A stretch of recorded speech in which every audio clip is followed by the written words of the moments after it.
Right, welcome to another edition of the Pull Up Podcast. Today my special guest is MattB. He's a friend of mine and a DJ that I've worked with for many years now, and he wanted to get involved, so I thought why not get him down and let's get him interviewed. Absolutely. How are you feeling about all this? Yeah, mate, I was a little bit nervous at first when we discussed it, because I don't know what kind of questions you're going to ask. Yeah. So if I sit there panicking, you know why. No, it's fine. Honestly, a lot of the format will be similar to Jay's because I haven't changed too much of it. But I want this one to feel more organic and more of just a general conversation. Yeah. I don't know how Jay's really came across because I've seen it from my perspective, but Terrible. You said it was quite good. Oh, yeah, no, he was really good. Or you lied to me on the phone. Such a dick. Right. So, we'll start with a conversation about this because you will see us drinking beer on this podcast, which we do apologise because it might trigger some people because we know beer can be a depressant for some people. However, when me and Matt get together, we normally have a beer, so that's what we're doing today. And to be fair, in terms of a depressant for you, we were just saying before we came live, you don't really find it's a depressant for you. No. How does it affect you, drinking alcohol? To be honest, because I'm old and I've been doing it for so long, it's just like having a cup of tea now. Cup of tea, eh? But I don't really drink hot drinks. Yeah. I don't really drink hot drinks. Other than today. Well, yeah, because it's not in the fridge. It's fucking warm beer. Mate. It's warm in here as well. Now I'll turn the aircon down a bit. How about that? There we go. But no, it's... I just think it relaxes me. Yeah. Personally. I don't need a beer to be relaxed, but... Yeah. It's like hairdressers. A lot of hairdressers smoke. Yeah. Because they're always doing stuff with their hands. Right. So when they've not got something in their hands, then they smoke. Yeah.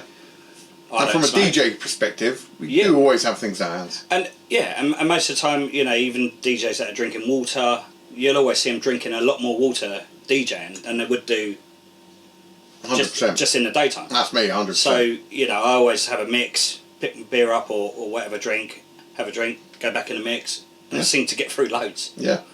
But, Cheers. Cheers, man. Good to see you. So, yeah, it is. Thank you for coming on, honestly. I've got no idea the direction this is all going to head, but we will crack on. So, we're going to start with the music element, and then we'll talk about men's mental health. Because I'm actually really intrigued about the men's mental health side with you, because I have had conversations with you in the past, and I know you've got friends that have been affected by that, especially through the whole COVID thing. So, we'll get into that. But, musically, how long have you been DJing? So... What year, if you remember, did you start? My love of music came when I was about 11. That's because my brother's 7 years older, so he was 18 and started doing sort of family parties. Yeah. So when he was at work, then I'd just like mess around on his stuff. Yeah. Then I learnt to mix probably when I was about 14, 15, just purely because we could start buying CD players that had pitch bends and stuff like that. Okay. So then I was like, oh, actually, you can mix tracks together. Yeah. So, and then as soon as I was 18, that was it. Then in the bars. So when you sort of discovered DJing, where was it technology stage? Was it literally were the pitch bends on CDs only just coming out, or? Yeah, so it's like Gemini brought out a dual deck. Yeah. This was, probably Denon may have done it, but Denon were like expensive and Gemini was cheap, so it was like, I can only really afford that. Okay, so when did you start dabbling with vinyl?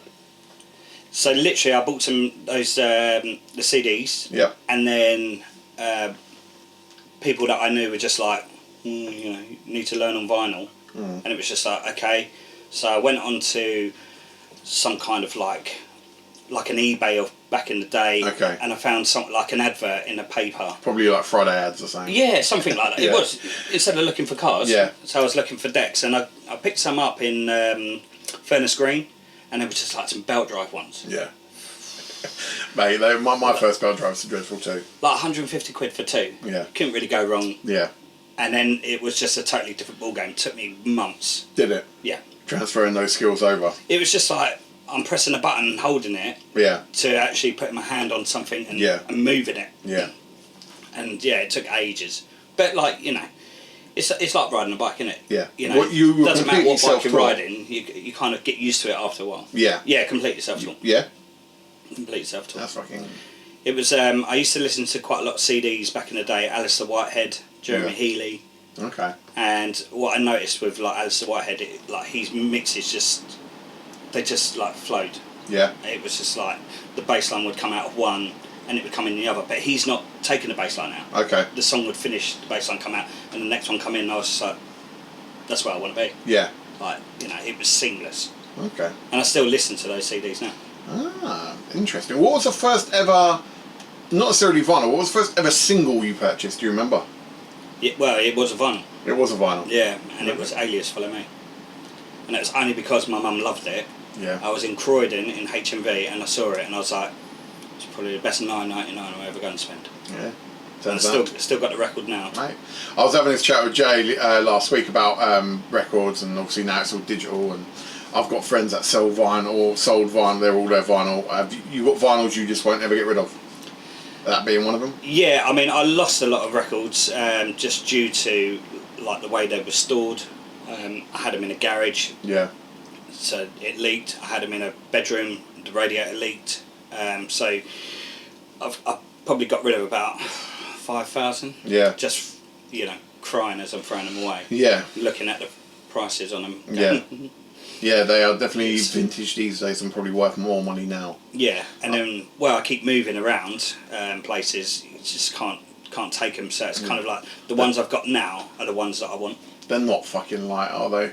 They're really not. No. Yeah, mate. I remember with my studio at home where I moved them from downstairs to upstairs. Fucking nightmare, just pile after pile carrying upstairs, and they're not light at all. So yeah, mate, moving around a lot, that's not easy. I'm lucky. I didn't start DJing until sort of the vinyl phased out. So I was never one always carrying vinyl around. I was going to say, I had a couple of gigs with vinyl, but that was it. You should work an Icon when the lift don't work. Mate. And you got to carry 6 boxes of records up them stairs. Yeah, mate, those stairs were huge. Yeah, bad enough to get up them without. And that was the thing, because you were a resident and you had to be there all night. It isn't like you only had a bag where you just go through. You would need a lot of different selection of vinyl. Yeah, so we'd have about 6 boxes and probably 1 case of CDs. That's mad. And the CDs were literally just like either stuff that you made, like mashups and things like that, or like something you'd download off LimeWire and hope that it would download in time by the time. Good old LimeWire. By the time it was Friday night, you'd set it up on Monday and it would be finished on Friday. So you'd be hunting on Monday, hoping it's all done by Friday, not knowing if it's going to be fucking porn or the actual song, and LimeWire could ruin your life or make your weekend. Yeah, well, you was hoping that the porn would sort of download before Wednesday. And then so the songs would speed up by Friday. Absolutely. Proper sound old with that one. On the old dial-up. Yeah, and then like your mum pick up the phone, she's like, what's going on? Yeah, Like, it would die, yeah. And then you would interfere and then it would stop and then you'd have to redo it all, and absolute nightmare. When did dial-up, like, internet stop? I don't even remember.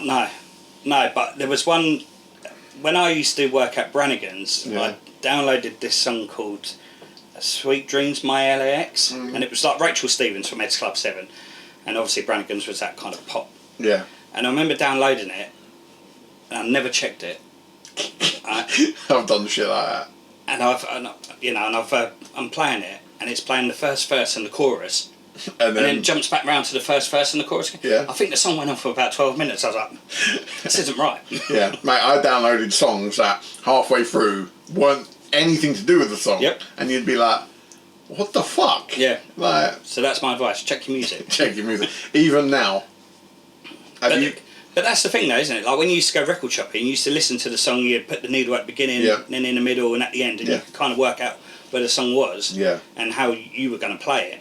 Whereas now you download and just go, I feel very privileged that I was still part of the DJ era where you could go vinyl shopping. I feel like that like the amount of money I spent on that, like the DJs, people will never get spending like £300 on music in like 2 hours, coming away rinsed from your wages, having all these tracks. Nowadays, like £300, mate, the amount of music you can purchase for that is insane. Absolutely. You've got the record pools, you've got all of that. It is crazy what we've got now, and that's where I do feel it has devalued music. Music come and go so quickly.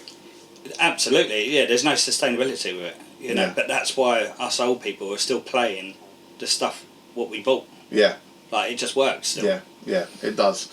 What was the last track you purchased On vinyl. ever? Like even if it was digital. Oh, digital probably earlier. Yeah. Yeah. What, Bandcamp or? Yeah, I still download off Bandcamp, but because I upload quite a lot on Bandcamp, I get they give me like credits. Yeah. So I've got about 1,500 credits to use. Cool. But no, I'll still buy. There's a guy called Never Dull, and he does a lot of disco remixes. Yeah. And I just love all that kind of You stuff. do love your disco. But yeah, the last ever song I bought on vinyl was Put Your Hands Up for Detroit in 2006. Really? Mm. Wow. And I only bought it because it's got the acapella on it. Fair enough. And I was just like, oh, I'll sample that. Yeah. Did you ever mash up on vinyl? Yeah. You did? So every gig that I used to have, like when I was doing mobile discos, like school parties and things like that, my mate Chris used to come with me, and he was like, make a mash up. And you just done it on the fly. You used to flip the record over. Most of the time it would have an instrumental or an acapella. Flip it over. But I knew nothing about key or anything like that. But when I do those mashups now, I go, oh, it was in key. Yeah. And I go, it's good. I'll be honest. Maybe I was alright. Yeah, mate, you honestly, from the years I worked with you, you've got one of the best ears for knowing music. Even though you're partially deaf these days. So. Yeah, I mean, sorry, what? Yeah, exactly. But no, you just now you just look at a screen and you go, oh, it's the same BPM, it's the same key. Yeah. It should work. Yeah. But back then, you didn't have we didn't have any of that guidance at all, mate. We were just, oh, it sounds good, but do it. Absolutely. So yeah, that was my challenge every gig. What was your first ever residency? So I started helping a friend at the Goss Park Hotel. Okay. Opposite Goss Manor. Yeah. Shane. Thank you, Shane. And it was just, I knew how to mix. He was just like, come along, 18, 19 years old. And then, and just loved it. And then I got a gig at the Punch Bowl. Nice. And that's how I started. Punch Bowl resident. Yeah. Friday and Saturday night. Yep. £50 a night. It was a lot of money back then. It was. I was working at Tesco's and I was getting about £200 a week. Yeah. Working at Tesco's or getting £100 for a weekend. Yeah. And it was just like, why am I working at Tesco's? Yeah. If you can get the same money from DJing. Yeah.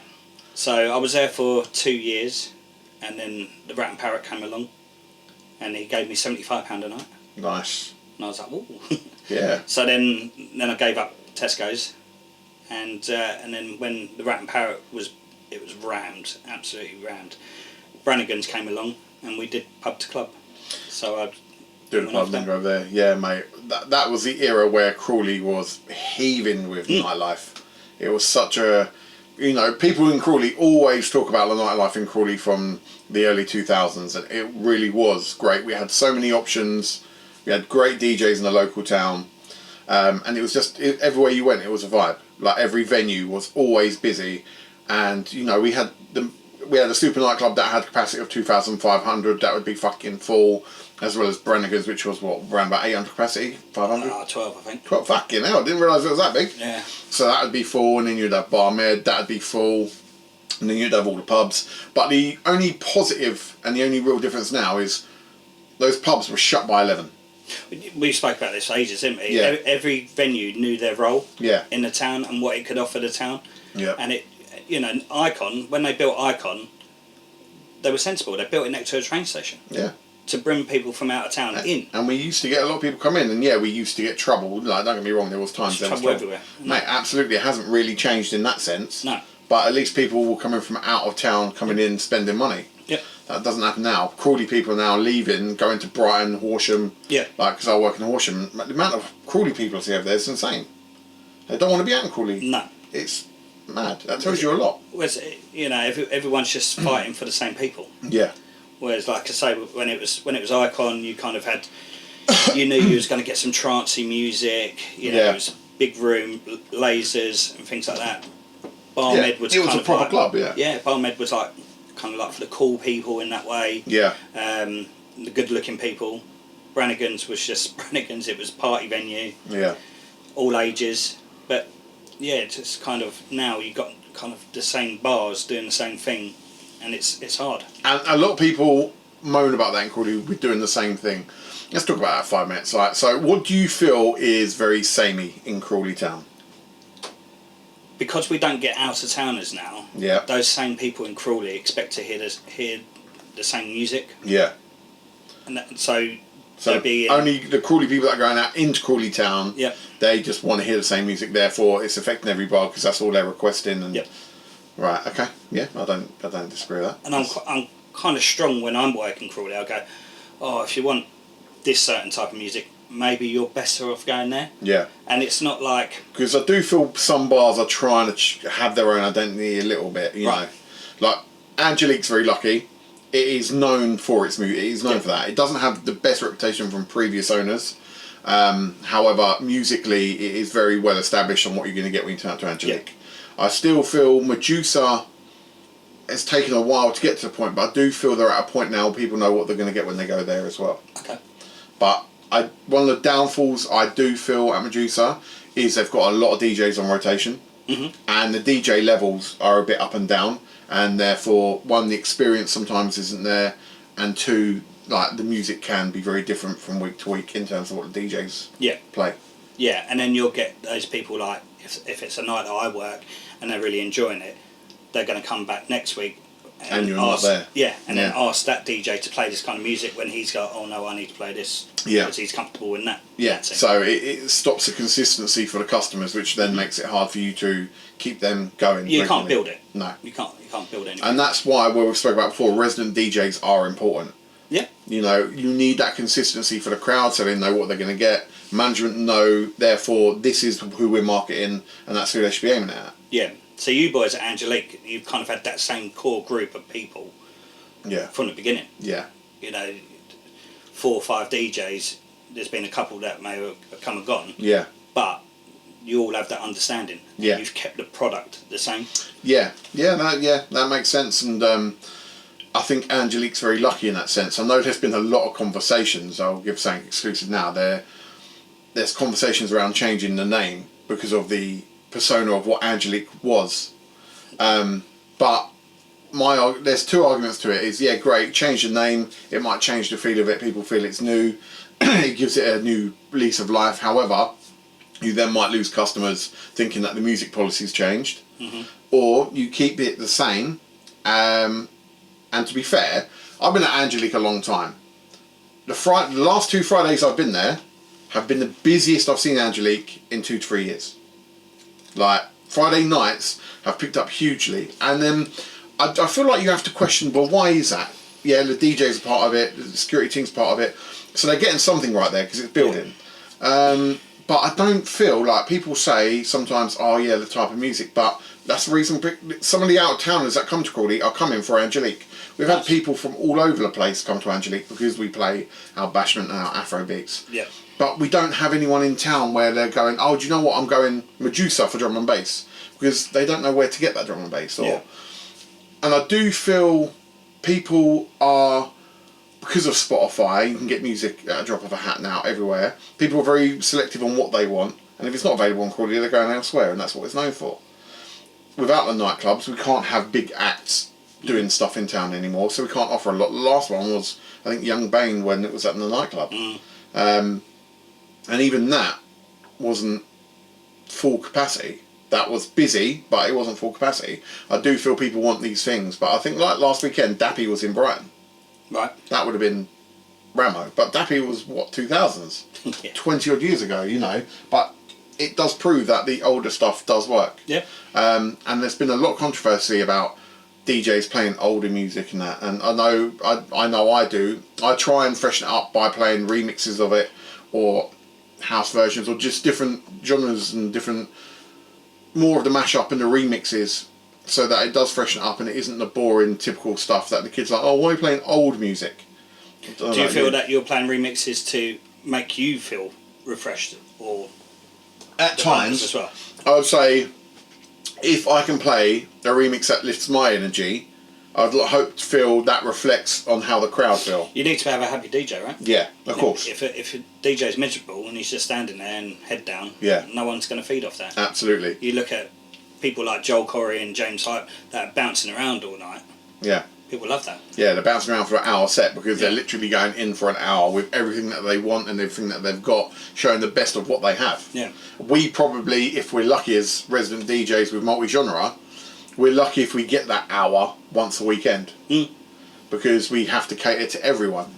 And if we bounce around, we're our heads on the ceiling. Especially in Angelique. Yeah. Yeah, it's a very unique place, multi-genre DJing. You've done it everywhere in the UK. Yep. You've even done Glastonbury? Yep. 2013. Yeah, tell us about that. So I was working for the guys that do the events at Ministry of Sound, Milkshake, and like I worked with them, Paul Eden, like he gave me the gig, and then I met Martin Too Smooth through all of that. And yeah, it was Martin that rang me and he was just like, "It's gig at Glastonbury." And I was like, "I'm not me, Glastonbury?" And he was just like, "Well, you're a good DJ, aren't you?" And I was like, "Oh yeah, I can do it." Yeah. And he was like, "Well, go and do it then." And it, you know, everyone thinks Glastonbury, this, that and the other. I was playing in a tent to 5,000 people, whack on Come On Eileen, and everyone's going mental. So it was just the party element. Yeah, you know, it's a change up to what's happening on the main stages and things. Yeah. So what I used to do is when the act would come off the main stage, I would then do like a little tribute. Yeah. Because what it would do is it would just bring all of the people from the pyramid stage. Yeah. And I was literally round the corner. Yeah. So whenever the pyramid stage started and you heard the bass line, everyone just left my tent. Who were the main headliners that weekend? Do you remember? Yeah. So on the Thursday, it was Professor Green. Friday was Dizzy Rascal. And these were like daytimes. Yeah.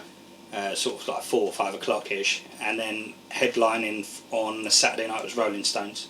Cool. Can't remember about Friday, but then you had like loads of other people like the XX on the other stage. There's Nick Cave and the Bad Seeds that done the theme tune to Peaky Blinders. Okay. And it was all fun. It was really good. I mean, I spent a lot of walking. I went round to like BBC One they were introducing Disclosure. Wow. At the time. So like they'd obviously done Latch with Sam Smith, but their big tune at the time was White Noise. Yeah. And that was mental. That was a fucking tune. And then you go around the other side and you've got it was Sub Focus and is it Hybrid Minds? Yeah. And it was just like energy. there's a lot of sort of reggae drum and bass. Yeah. Like all those dubs. And it was just like oof. Yeah. That transitional jungle. It was again, that was a great era of music, mate. What is the biggest crowd you've ever DJed to? Is it Glastonbury, or have you done more than? So Glastonbury, I was in a tent that held 5,000, but you know it's just fields. Yeah. So there could have been 10,000. Yeah. But you can't see it. Yeah. So you can only really see what was in front of you. Obviously, I've done Ministry of Sound. Yeah. So God knows how many that holds. I used to work at the Forum in Kentish Town. Yeah. That was big. And I used to work at Hammersmith Palais. That must have been about 3,000. Wow. And that was every Friday. What have you worked with a promoter that's been your favourite promoter to work with? Yeah, Dave Slater. Big up, Dave. Good lad. No, I mean I don't really. I've never really, because I don't really do events in that way. I've always tried to be the resident DJ. Mm-hmm. So I've always been. Why though? Why have you chose that?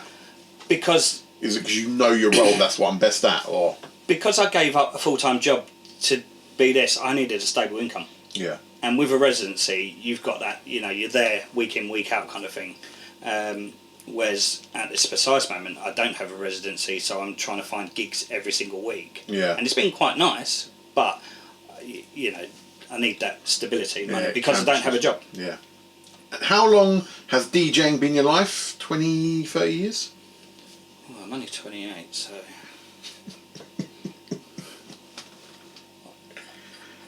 Yeah, I mean. I'm sure 28-year-olds don't get Alzheimer's. I gave up work when I was 20. Yeah.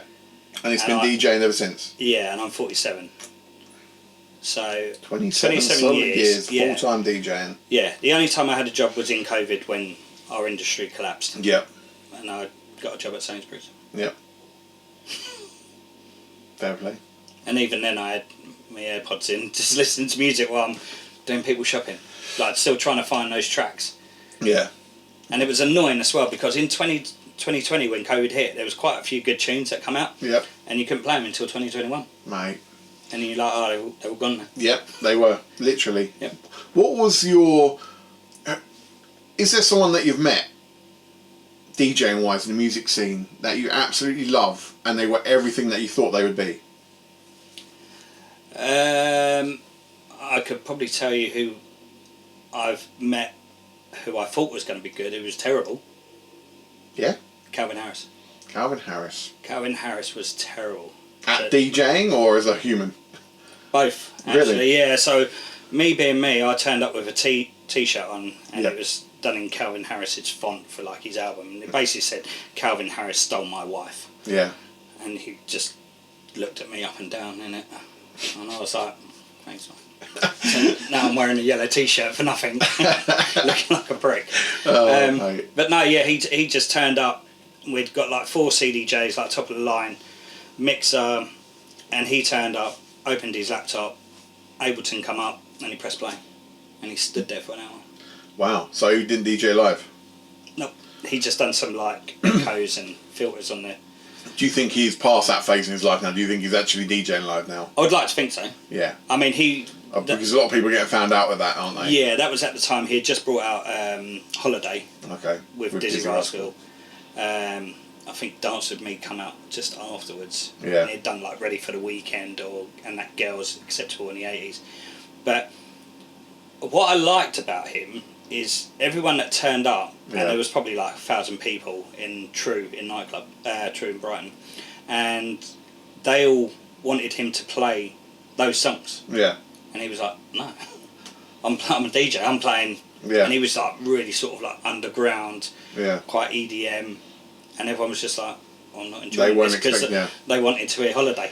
The thing is, I've been there and I've seen that, you know, the artist turns up and the people are there for that artist because of what they've done, and then they don't really do them. Yeah. Like, one of the biggest problems I have, well, it's not I love Artful Dodger, I've worked with them, I'm very lucky, but they don't play their songs. Which one? The current Artful Dodgers. But they don't play their music. You know, and as a DJ, as we know, it's a rule. Yeah. If you're warming up for an artist, you don't play their music. I've done that. Yeah. For Artful Dodger. Yeah. I played Moving Too Fast before it came out. Okay. And he walked in, and I was like, damn. Yeah. And it's just like a rule not to do. But then, I didn't know that rule. No, exactly. You were young at that point. Yeah, I was. But to be fair, now with that rule, you know, it is like a hidden rule. No one ever tells you as a DJ. You fucking learn that. Yeah. And the problem you have is they'll play their whole set without playing their songs, and then you're like, I could have played it. It would have warmed up the crowd so much better. That happened with Scott Garcia as well. Yeah. I was working in Kingston. Yeah. And we'd had. He's a great guy as well. Yeah, and so it was him. We had Damien Brown. Yeah. Let's call him Brown, don't they? Psycho, Dr. Psycho. I think it was like 2 years before he died. Wow. So he was there being the MC, Scott Garcia, and I want to say there was someone else as well. But there's me thinking like, you know, he's going to whack on It's a London thing. No. He didn't do it. No. So as soon as they all finished, I went, I'll play it for you. Yeah, that's it. That's what I literally do. If they don't play it in their sets, I then do it. Yeah. He was in the corner happy. Yeah. I didn't get to work with Scott for a long time. I got to work with him not that long ago, really. Probably 3-4 years ago, down in Worthing. And he was one of the nicest guys I worked with. He was very open, very good to chat with. Then we got talking on Instagram and stuff. They're the people I really enjoy working with. The ones that don't come with an arrogancy. Yeah. That get the scene and, you know, they're happy to speak to people within that scene that are seen lower than them. Yep. That's what I like about the music scene. The ones that are down to earth. The ones that think they're well above everyone else. They're the ones I just can't work with. But that happens even with local DJs sometimes. You'll be with a local DJ and they think they're Calvin Harris. Yeah. And you're like, bro, chill the fuck out. Like, what? We're in the same boat. Like, what? You gonna say a name or? Me, nah. Okay. Nah, I don't. There is a local DJ I feel does not like me, and the feeling's starting to become reciprocal. So we're having a beer now. It's fine. Yeah, it's not you. Okay, good. It's not you. I'm going to tell the story of how we met. because you don't have to. It's a story that I've never told anyone. People are aware of, but I've never actually told the story. But for me, it was a really unique way how me and Matt became friends. So for years, not knowing that I'm out clubbing, I'm obviously dancing to Matt Birchall, not knowing who the fuck he is. And then I got working with the team from LB1 at the time, which was Marlon Maxwell, and they wanted to do a party night. It was near Christmas, I think it was December, and they brought in S Club 7. At the time it was about S Club 2, but they were doing a big party night and it sold out and it was brilliant, and they needed some CDJs for the DJ that was going to be doing the night alongside them, which was Matt, because Matt was well known obviously for doing those party nights, so like Barmed and stuff, and they were trying to recreate the vibe around Barmed. So they brought Matt in to do DJing sets, and I had all my CDJ 2000 set up there at the time, and I'd never actually met Matt prior to that. Was it your equipment?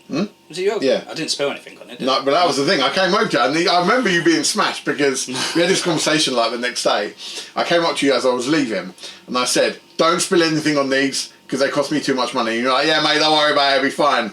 And then we came up with an idea to work together, which never followed through. But I got your number off Marlon. We got chatting, and then the main time we really started to get to know each other was I'd done a really bad. Tell the story. What? About? Well, because I was drunk. Yeah. And I think I That's don't not my place to know say. what time you turned up, but it was quite near the end, and I'd had so many Jaeger bombs that I couldn't physically talk. Yeah.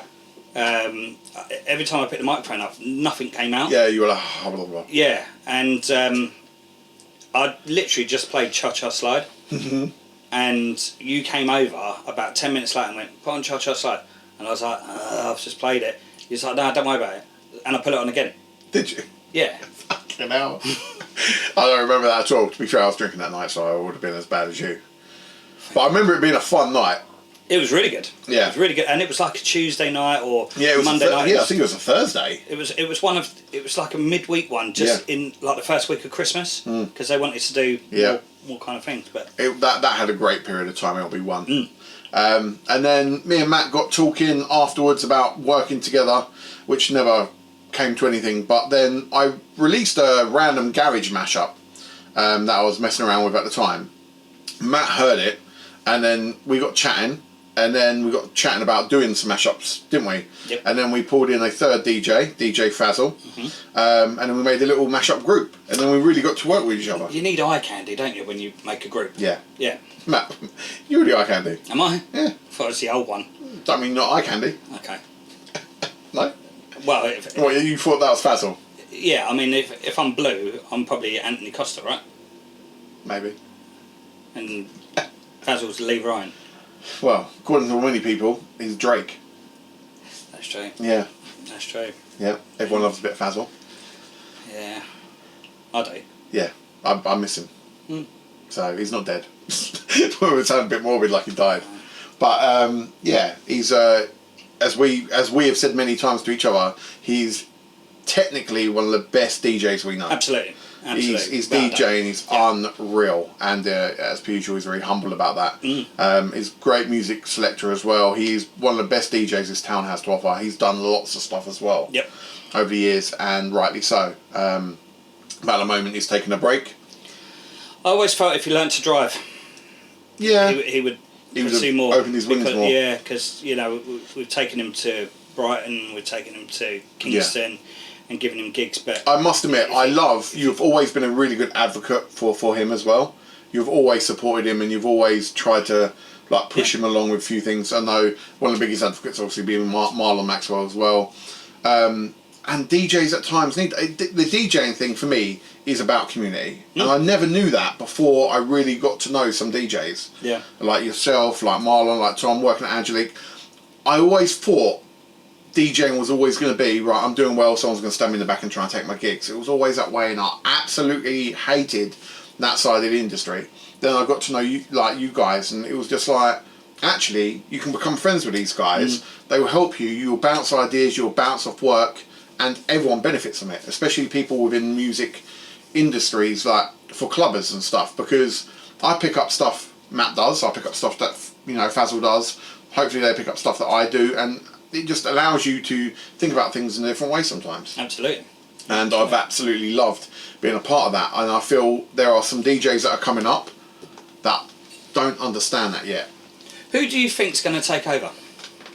Because I not that I'm worried, because it's not really my problem. I've had this conversation so many times. We're all old. We are old. I'm 43. You're 47. Yep. And if you look back at, I mean, B's probably the youngest, isn't he? And he's pushing 40. Yeah, I think Fazil might be. When he's around. Yeah. But he's 36. Yeah. For me, that would have been unforeseen. Yeah. But where's he gone? For me, I think the biggest problem is we see some DJs that have elements where we're like, he's good. Yeah. But then they don't get the full picture, and they don't grasp it. Like it took. I'm going to pull out Bainey. I love Bainey, but it took him a long time to get where he is with Angelique and really develop into that DJ. Yeah. Where he's trustworthy to be able to go, right, crack on. Have the night. It took a long time for me to understand that Bainey got to that point, and it took me a long time to work with him because of that reason, because I didn't want to fuck up the dance floor for people. Yeah. I've always found that quite a sacred thing for my DJing. These people have come to have a good time. If we don't give them a good time, we are shit. Yeah. And if I step back and let a DJ do that, and they do that, that was my decision letting them do that. I suppose with you guys, because there's always two of you, isn't there? Yeah. Whereas this is where Angelique's always been unique, and it is good. It's always just been me. Yeah. So if it fucks up, it's all on me. Yeah. I've never really had to guide anyone or follow people in that. I can give them advice. Yeah. But ultimately, I'm not there to do their job. No. But you have done a lot of working with people as well, haven't you? Yeah. Have you enjoyed working with people? Yeah. I mean, if you can learn anything from anyone, it's a good thing. Yeah. So, like say with Fazil, like the stuff that he does, and I try and do it.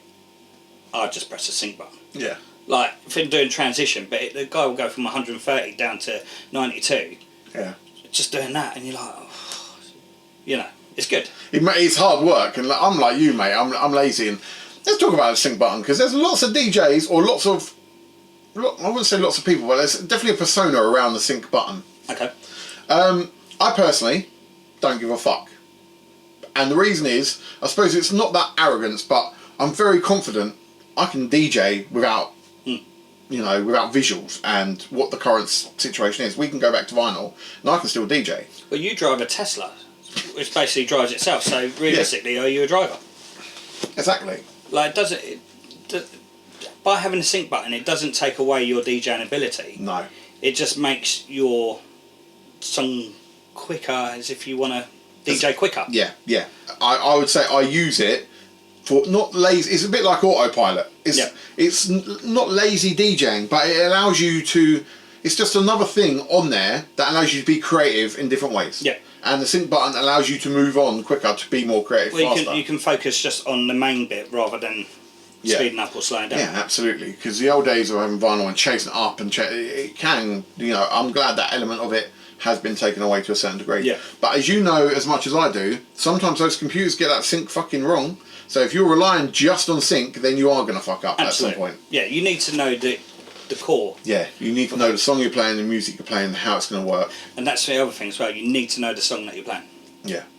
That's where these youngsters get caught out. Yeah. They're just playing anything. Yeah, absolutely. Like, not that I'm the best with like newer music these days, especially like the Afro beats and stuff like that, but I've got every confidence in myself that I could mix that track. Yeah. But because I don't know the songs, I can't really feel them. Yeah. So that's why I don't get that vibe. Absolutely. And I think that was one thing that I loved about the vinyl era. When we had a song and we played it so much, we loved it. And you hear it now, we will still love it. It gives a different nostalgia, and where people can be very selective on the music they love. Like I've had some awful requests with songs that I don't even know, and I think if that's a song that I don't know, it can't be that good, because we have a very wide variety of music taste, and we would know if something is a good song. We would have heard about it. Yeah. There's the odd occasion we'll get a request that we haven't heard out that's maybe recently come out that we'll check out, but holistically, If it's a song we haven't heard, it's either only just been released or it's shit. Yeah. You'd agree with that? Absolutely. What song do you hate at the moment? Hate playing out. So when you're DJing out, what song are you like, I've got to play this, but I really don't want to? Probably that Dave Rain Dance. Yeah. Like for me, it doesn't really fit my sets. Yeah. So when I do play it, I just notice all my energy is gone. But the thing is, that type of track as well, it's a very wind-downy song. Yeah. But kids want it peak time. And I get that, and I get that requested quite a bit. I've only had it be really popular once. When it first came out. Yeah. And like even now people request it, I'll play it. But it brings the energy of the room down so low. And it's like, why did I allow that person think this was the right song to play right now? I've done a mashup with it, by the way. Drake One Dance. Good energy one? One Dance. Yeah. Works. Yeah. But that's what I do, is then, because I know I've got to play it, because I'm surrounded by these people. Yeah. How can I portray it in my way? Yeah. Yeah. So, let's go on to that production side of it, because you have been producing some stuff as well. Quite a long time. Yeah. How long now do you reckon? Well, mate, so when I was, I used to go around Mark Allen's, who was the resident DJ at Icon, who pretty much sort of trained me to be into that nightclub resident DJ. Like, he used to take me to like the bank holidays, the kids' nights. So he started doing some production. So we used to go around his house, and at the time it was like, I think it was called Cool Edit, right? Which is basically Adobe Audition. Okay. But we used to have to work out how fast the songs were going by counting. Yeah. And then work out BPM. So yeah, we've been making that kind of stuff since 2004. Okay. And then as the actual production myself, oh Christ, more seriously probably from 2019. Yeah. Yeah, you've been one of my favourite ones. I'll play a couple of yours, to be fair. I've rinsed your Bandcamp. So you don't pay for it, do you? Probably. Doesn't flash up on my phone. Well, you know, we have our ways, don't we? Bandcampdownloader.com. Something like that. What do you do? The link's going to be here. Is it? Yeah, it's not. I ain't getting sued for no one. Take it down. It's a bad thing for the business. Do you know what? 100% is. 100% is, and I agree with that. Like, you know, there's artists that are putting in time and effort to give us those music, like yourself. Yep. Why should you have to have people not pay for your time and efforts that you've done, even if it is a quid or whatever it may be? Do you know what? Like back in the day, I used to sit there and think, because I'm playing the songs out and potentially playing them to like a fair few thousand people a week, especially when I was doing like Hammersmith LA. Yeah. You should give them to me for free. Yeah. In a way, because you give them to the radio station for free. Yeah. And you know. But that's how DJing used to work. We were basically the promoters of music. Yeah, we used to get the vinyl sent through the post. Yeah. You get the little sheet. What's your dance floor reaction? This, that, and the other, and that would tell the labels how well that song was working in Clubland. Yeah.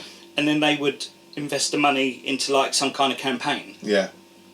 You know, so I was a bit kind of like, you know, in some ways I should have it for free, even though I'm just like a local DJ. Yeah. But I was playing to a fair few thousand. Yeah, mate, honestly, that's the way the industry was. Mm. People got to know music because the DJ decided, I think this could be a good song. Yep. I'm going to make you hear it over and over again. Yep. And then you grew to love it, and then you wanted to purchase it. Yeah. That's, you know, and that was why the music scene was so powerful. But now anyone can produce anything at any time. You can even start your own record labels, and you can release what the fuck you want, even if it's a pile of shit, and someone will probably love it. Yeah. So, well, that's the good thing about music, isn't it? It's, you know, it doesn't have to be to everyone's taste. No, exactly. Because there's definitely a load of songs back in like the 70s and 80s that people hate. Yeah. But loads of people love it. Yeah. Love it. It's diverse. I'm going to go for my phone and come up with some questions for you, because then we're going to go on to the men's mental health section. Alright, that bit, I can go, I'll delete that. I am working on a track after this as well. Are you? I think this one's got legs. I think it's going to be on Love Island. What type of track is it? It's a piano house remix of JoJo's Get Out, Leave. Okay. Because Mr. Dave Slater sent me a voice note singing it to me. Did he? Yeah. He's got such a wonderful voice. Should we play it? Yeah, absolutely. Play it. And then everyone. Who wants to hear Dave Slater sing? Absolutely. Mate, he's like an angel. Is that? Why don't you call it Angelique after Dave Slater then? Call it Slaters. I ain't getting that conversation. Slater hates Angelique. Well, I won't say he hates it. It's just not his vibe. No, so Dave sent me this message because he always like just throws stuff at me and it's like, you know, I think this would work. Yeah. Most of the time he's wrong. Where is it? But this time you thought, Well, I did a mashup for it and I was like, and what? It's all right. Good morning, Matthew. How the devil are ya?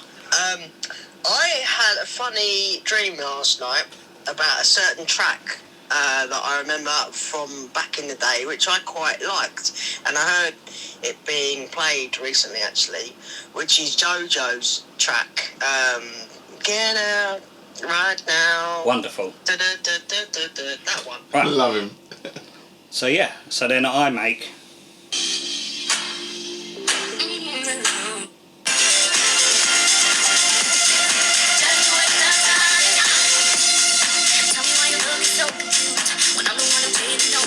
Alright. So lovely piano. I'm a big fan of these R&B remixes. I love piano as well. Yeah. Love piano. So we're going to work on that one. Nice. Get that done properly. Yeah. And see where it goes. Mate, why not? I spoke to you briefly about, obviously, at one point we were looking to copyright something. Yes. And I still truly believe, I've got a cousin he's a brilliant artist. He's just sort of undiscovered. But I genuinely feel that if you can get an old song, make it current, that can be a foundation for launching. Yeah. And as you say, you take a popular R&B track, you make it like the amount of remixes I've got of R&B tracks that are housey, you know, it allows you, more DJs will play that as well because it gives, I would play that. It's current, you know, the sound and it's current and fresh. I probably would. Would you? No, around about 5 to 10. Probably about midnight to 1 o'clock, we do like a housey dance set. Okay. Sometimes we're going deep, sometimes we don't. MattB loves doing that element. Yeah. He loves his house. I thought you liked Bangra. Slightly racist. But No, he does those nights. he does do fusion nights. Right, Yes. okay, fusion. Okay, but yeah, no, he loves his house. No, I'm putting that 100% staying in. I'm going to make a little short on that and just send it to him. It's like, oh mate, you have the story, basically, every time we go into our punch bowl on Friday night, you heard what goes on. Yes. It's the funniest fucking thing. So my comment's quite tame. To a certain degree, yeah. So, oh mate, that when they told me that, You notice it now, don't you? oh mate, when I went in with him, I was just like, fucking genius. Well, it's not genius, but it's funny as fuck. It's weird because when I go in there, they play Madonna. Do they? Yeah. Every time? Yeah. What song? Get into the groove. Yeah? Don't know Do why. you start strutting on the dance floor? A little bit. Love it. So, I've lost my train of thought now. What was I saying? I fucking lost it. Can we record that and say like a virgin? Yeah. That would have been better. You reckon? Yeah. Still Probably the guy behind me that they're looking. Yeah, that's it. Well, it depends which DJ's playing it as well. So you was talking about old tunes, copywriting. Yes. No. You was talking about your cousin being a Yes. really good. And I genuinely think making, and this is a problem, old music stays around because it's getting re-edited and redone.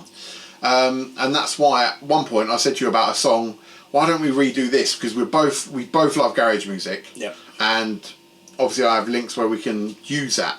But we need something to be able to launch that. And it was trying to find that.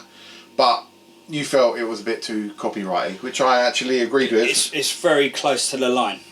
Yeah. Like almost that 1 foot's over it. Yeah. Yeah. And I just don't know how it would sit in the community. In the community, not the people, Yeah. not people that are just listening to it on the outside, but the people that are involved in that scene. And I can't disagree with that, and that's why I've never followed it through, because it was a bit like, yeah, you make a fair point. If we were in that industry, let's say the garage industry, and you had someone come in that had nothing to do with that, and say it was theirs, you'd be like, you're a bit of a prick. It's kind of that same thing with Artful Dodger, right? But obviously the trouble is that they've been doing it for so long, and because the original Artful didn't really do that, they weren't in that scene, they were just making the tracks. Yeah. No one really knew who they were. Yeah. People in the industry knew who they were, but... Yeah. The thing was, Alistair, who's part of Artful Dodger, was part of that as well, wasn't he? Yeah, he was a part of it. So there's that connection of it being... But I understand what you mean, definitely. But it was two guys that made the tracks. Yeah, the producer side of it, definitely. Yeah. Yeah, it's a bit like, I was always surprised. First time I ever saw Chase and Status, I was like, those guys are not making that sort of music, surely. I was always surprised by that. But, mate... Oh, I played one of their tracks before they turned up to a gig as well. Oh, did you? Yeah. But, you got bad habits. In my defence, right, I knew they weren't going to play it. Yeah. And because they were doing like a bit more liquid drum and bass at the time, but they had just made a song called Against All Odds. Yeah. And it was a bit more kind of hip-hoppy. Yeah. Sort of Professor Green style. Yeah. And I thought, do you know what? I was like, our special guest, Jason Status, on their way. Right on. Man, the place went nuts. Like, they loved it. Yeah. And I stayed for Jason Status' set, and they didn't play it. Yeah, that's alright. And I was like, well, you know, but it's still that rule, isn't it? Yeah. And why is that rule? Why does it exist? Yeah, I mean, all I'm doing is promoting them, right? Yeah. Well, it's weird how we just have that rule, and I've been at venues where a DJ does that. Yeah. And I'm like, seriously, no. Like, no, it's not like I'm playing their set. Yeah, yeah. And trying to do the job better than them. Yeah. But it was just sort of like, I knew they were coming sort of like an hour later. Yeah. So it was like... And the thing is, I sort of agree with that, because I've done early warm-ups back in the day where actually when the main headliner is 2-3 hours away, you can sneak in maybe like a version of it. Yeah, people were turning up for that. Yeah. And it's like... Give them a taster. Yeah. Yeah, this is what's to come. Absolutely. You know, and you can see people sort of wanting to go for it. Yeah. So you just give it to them. Yeah. Just for that little bit. Yeah. And then just pull away. Yeah. Definitely don't be doing it 10 minutes before their set. Absolutely not. Yeah. No. Okay. I agree with that. Right. Very quickly, moving on to mental health. We're doing 2 hours, aren't we? I don't care how long we're doing. We're doing until we're bored and done. Until this case is done. Well, except to be. It's there for you. You have a very, well, you have, so name some friends you've got in the industry. Oh, have I got a name drop? Yeah, if you've got any names to drop. Okay. Yeah, I've been lucky enough to work with some top people now. Steve Smart, Kiss FM. Yeah. You know, good guy. We've got quite a lot in common, to be fair. Obviously, working at that LB1 thing, I met Bradley. Yeah. I'd worked with him before at Icon. Yep. And then most recently back in... Oh, I'd worked with him at Kingston as well. And then when I met him again in Maidstone just a little while ago, he was just like, oh my God, I know you, and all this crap. So, yeah, so we're now like, we got each other's number. Yeah. Yeah, I mean... Peter Andre's brother? Yeah. Does that count? I suppose. Hello, Michael. How you doing? I'll tell him that, isn't there? But no, I've been lucky enough to meet a lot of people.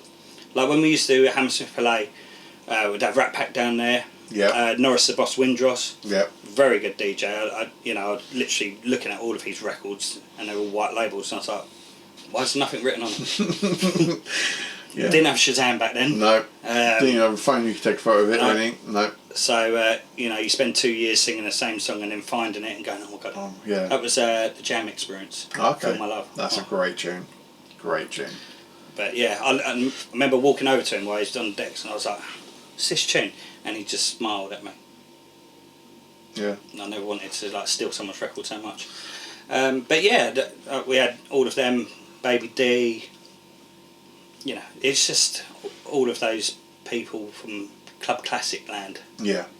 But yeah, it's and then obviously most recently Switch Disco. I worked with both of them.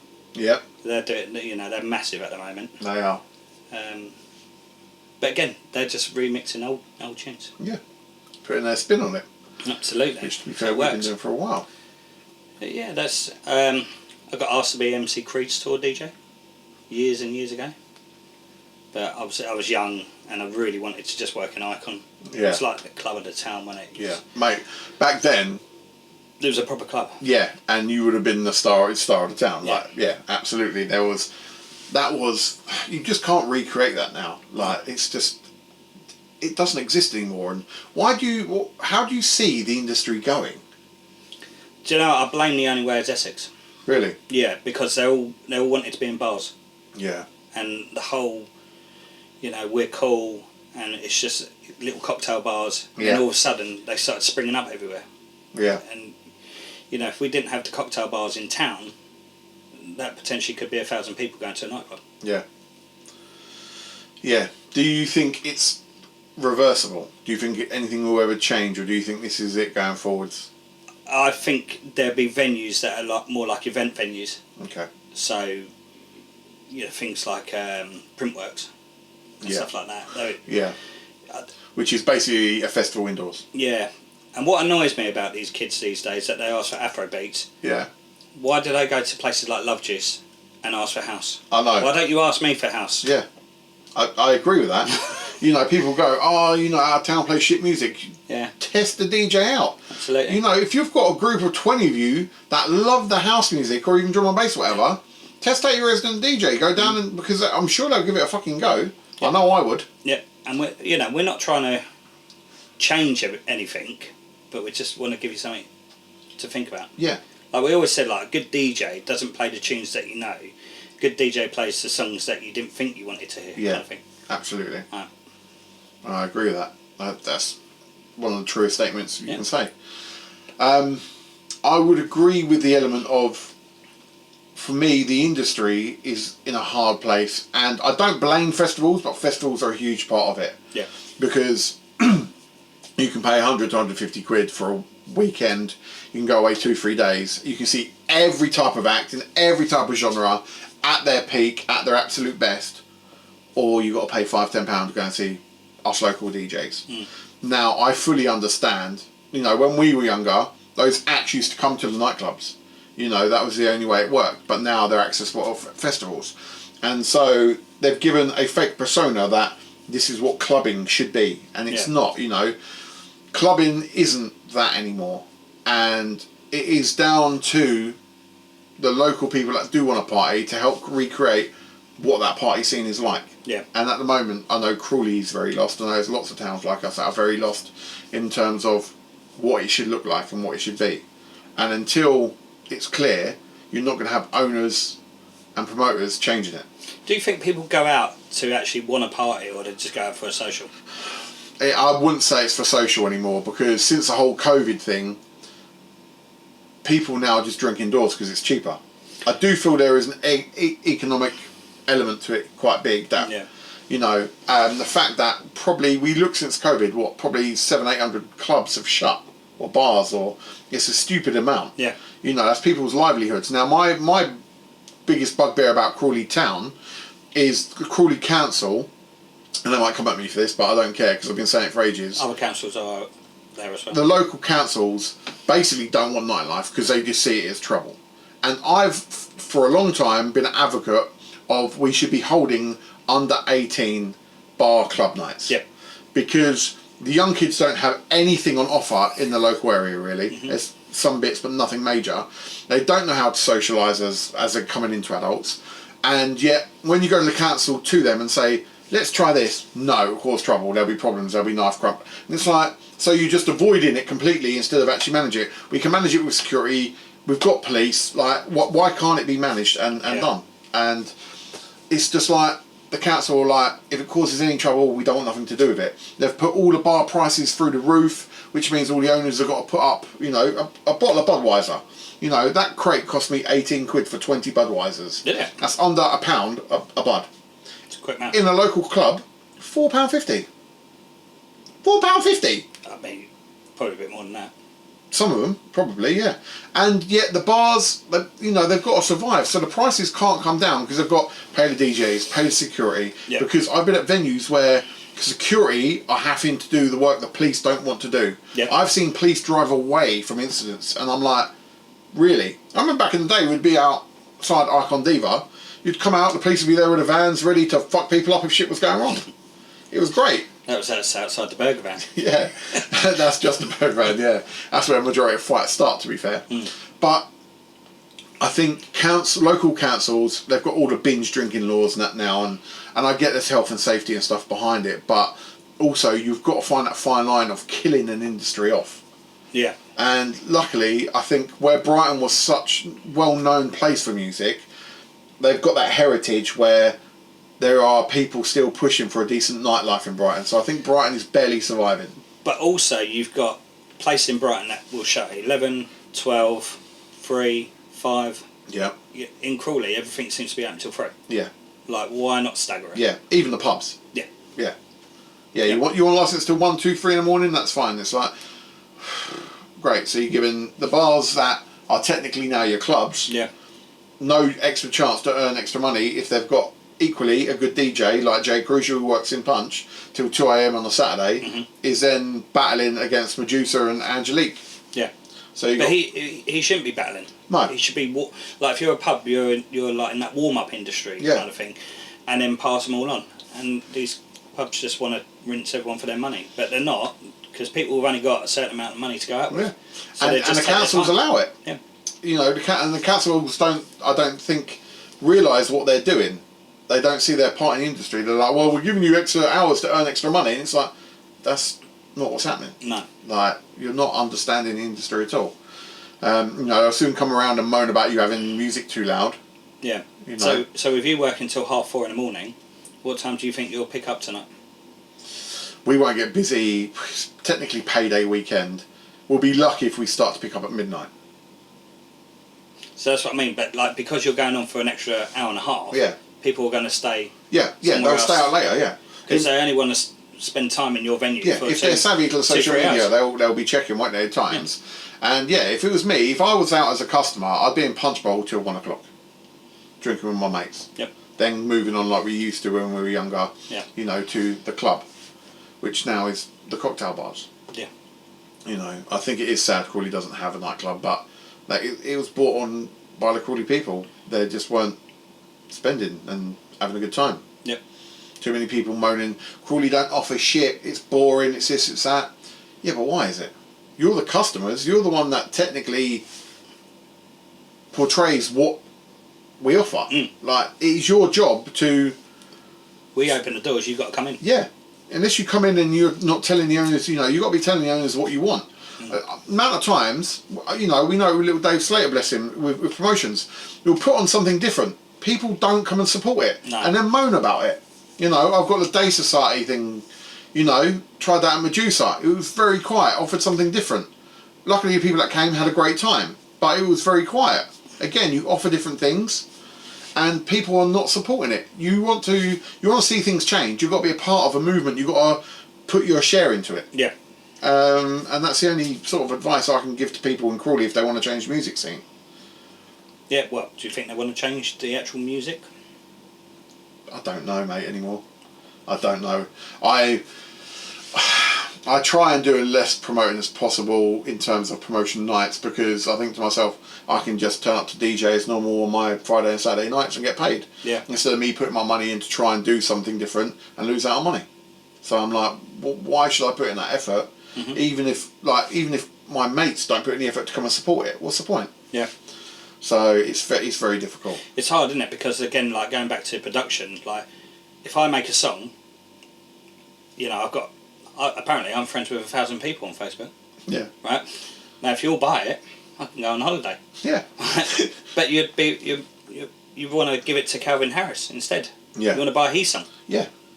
But he's already got millions. Yeah. I haven't. Exactly. Yeah, I just want to pay my council tax. That's it. You know what I mean? Yeah. Or your tax bill. Edit. Cut that bit. But yeah, no, I don't. People talk about support local businesses. Support your local businesses by showing up. It's great if you're turning up and you're paying £5-6 for a beer.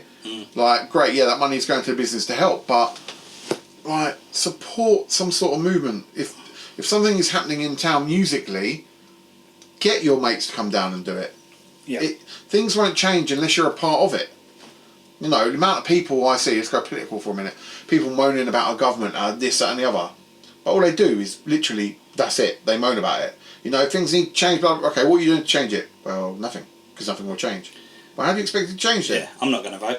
No. No, that's what they say, don't they? Yeah. I'm not going to vote, nothing will happen. Well, Yeah. it has to, in a way. Yeah. That's it, you can't make change unless you're the one putting those votes in. Yeah. It's such and the British are the worst for it. They really are. We love a moan, don't we? They will moan about it and we won't do fuck all about it. No. So I 100% get that. Yeah. I want to now touch on you.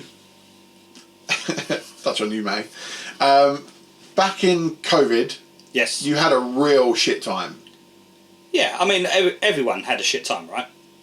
But obviously it just got to people. I don't know, some people seem to have a fucking great time in Well, COVID. some people were getting paid to sit indoors, weren't they? Mate, that would have been the fucking life. Yeah, and then some people were clever and went and got a second job, so they were getting paid from their normal job and then topping up and getting all of Some this people other took stuff. out fucking 25 grand loans on businesses and then shut them. Yep. Yeah. Yeah. No, it was hard because I remember that week and it was so clear. I think I was working 5 nights a week, Tuesday to Saturday, and it was on a Tuesday, the venue rang and they were like, "Oh, we're not going to open tonight. I think it's going to be quiet because of lockdowns happening." Yeah. And I was like, "Okay, fine." So that was Tuesday night, and then Wednesday it was about 5 o'clock. "Oh, we're not going to open tonight." Yeah. And it literally did that for the whole week, and I was like, "Shit, Yeah. I'm not earning no money. Yep. I don't get sick pay. I don't get holiday pay." No. And so it was all like a novelty thing at first. Yeah. And you was just not having to get dressed in the morning. Your kids didn't have to go to school, so you just everyone was lounging around in pyjamas. For some strange reason, the weather was really hot. Oh mate, it was fucking In brilliant March, COVID, it was mate. 25 degrees. Everyone's sitting in their gardens. Beautiful. Yeah. I mean, I suppose the only good thing was that I had to stay 2 metres away from my ex-wife. Well, at the time, what's your wife? At the time, was my wife, yeah. Yeah. So I said, over there, stay there. But yeah, and then, like I say, that with the industry just collapsing, there was because literally the week before COVID hit, I met Junior at Medusa. yeah. And he for Idris. Yeah, it was close to opening. Yeah, and he was then, like, "We're wasn't going to open in May," and then a week later, it was lockdown, and he was still in there doing everything for a whole year. Obviously, taking a bit more of a time. it? Yeah. But he was just like, no, we're still going to go ahead. And bless him, when it did open in 2021, he called me and he was like, "You ready?" And that was my little sign of relief. But in that year, unfortunately, I pretty much lost everything. Yeah. Like family, any kind of savings, house. And that was hard. I mean, I would say that there were dark days.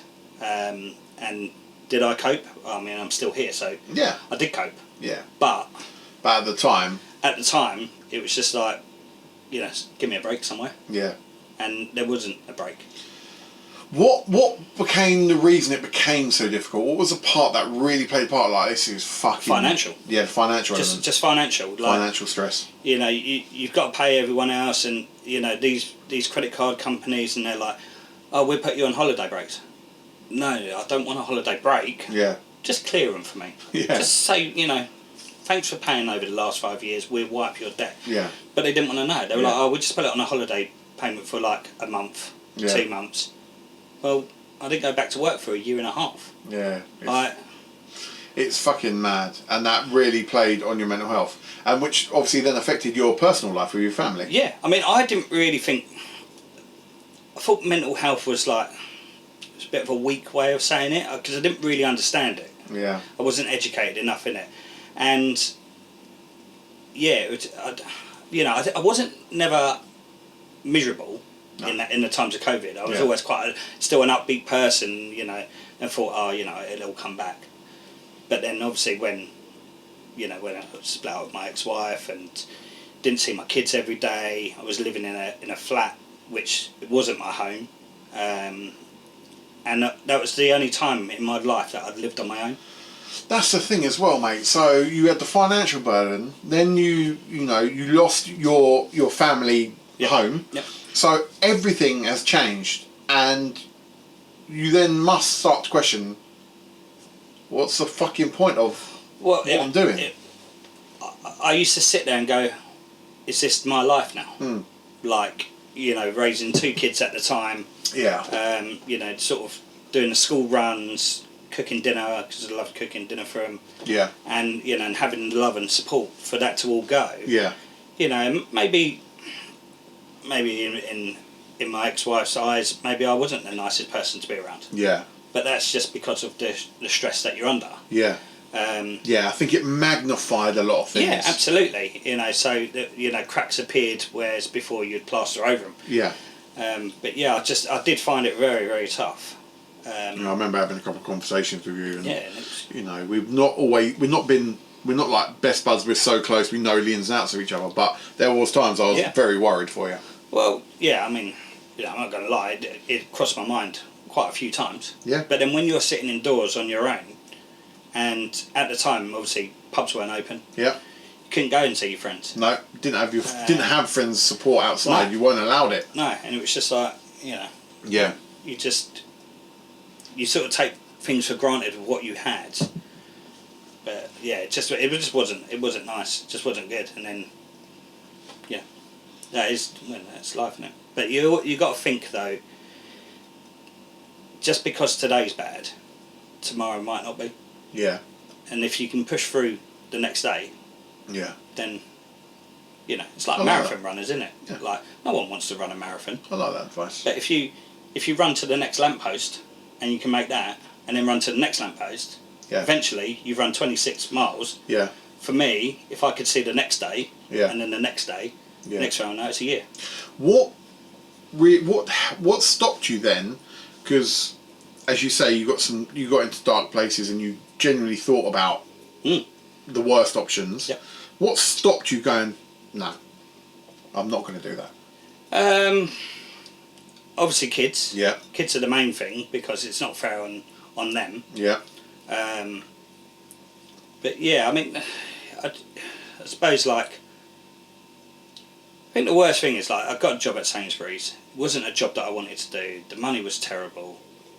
And then so Sainsbury's put me onto a counsellor. Yeah. So I was talking to a counsellor for 1 day a week, every week. Yeah.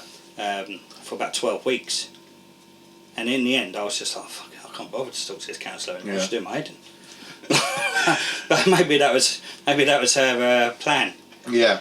Is to laughter and things like that. Laugh about it now, but it's it is still dark, and I'm still probably not over it completely. Yeah.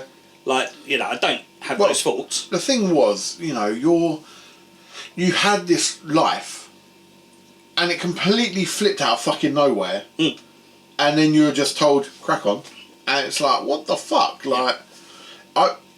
Even me thinking about friends that go through similar things, I think, how the fuck do you cope with that? Because I would, if my life flipped the way as yours did, I don't know how I would be able to fucking cope. Yeah, I mean, you can laugh about it now, I suppose, but when we lost everything and normal people got paid still through their jobs, I had to get those government grants, which was they would only pay you every 3 months. Yeah.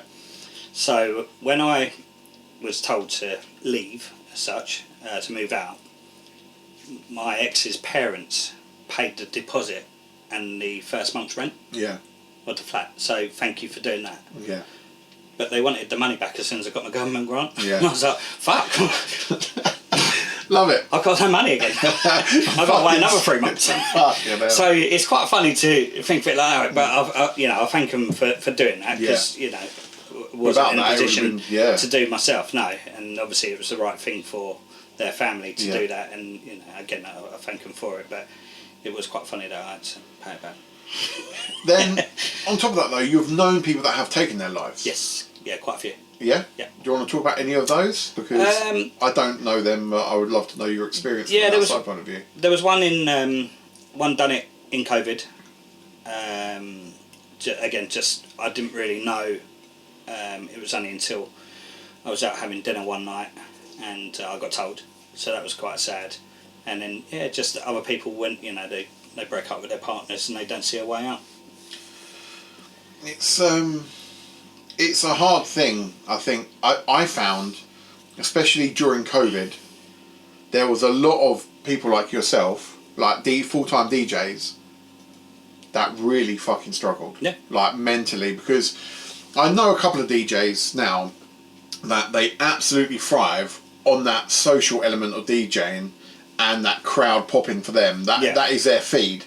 And without that, they didn't have that anymore, and it was like, well, what the fuck do I do for that? And I think that put them in a dark place and allowed them to have dark thoughts and really struggle. Yeah. It's like a football player, isn't it? Yeah. He spends 20 years playing football, and then when he retires, he's just a normal person. Yeah. And they struggle with that. And then they hit things like alcohol. And yeah. That makes sense. They still want to be in the limelight. Like, don't get me wrong, I love my own space now. Yeah. And I love DJing because I'm in my own box. I don't necessarily go out on my nights out because I don't want to be at the bar with other people. I like being in my own space. Don't you find us as DJs, we are sociable, but we don't like being sociable? Yeah. It is funny. Like, the amount of times I'll be out and like there'll be someone I know and they'll be like, come and dance. I'm like, no, I dance behind the DJ booth, that's about it. Yeah. Like, leave me the fuck alone. Like, can you not see my leg moving? Yeah, that's it. Exactly. It's a weird thing. We are social creatures. We work in the social industry, but we like to be in our box. Yeah. It is weird. Absolutely. Yeah, I mean, like, previous jobs that I've done, it's always sort of been bar work. Yeah. And again, I've always been around a lot of people. Yeah. But I'm in my own space. Yeah. So, as soon as you start coming into my space, I'm like, I feel uncomfortable. Yeah. Right, I'm going to throw some questions at you. Alright. One song that always saves a dead crowd. I mean, it's still probably got a bit of Robin S in it. It's terrible. Like, no, it's a good song. Yeah. There's loads of great remixes. Yeah. But it just works. I don't know why. I mean, but then that's if I'm in that kind of setting, or Usher, Usher, for like the urban crowds, and then or Fat Man Scoop.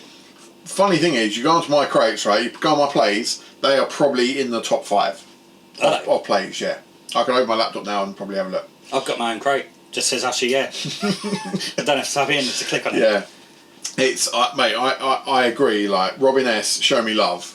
Yeah, is a banger 99% of the time. Yeah, but if you was in a garage set, what would you play? Not that. No, but what would be your go-to? Or go-to in a garage set, it would be, if for some reason I feel the crowd isn't liking the garage being played, then I'd go back to the typical bullshit of Monster Boy.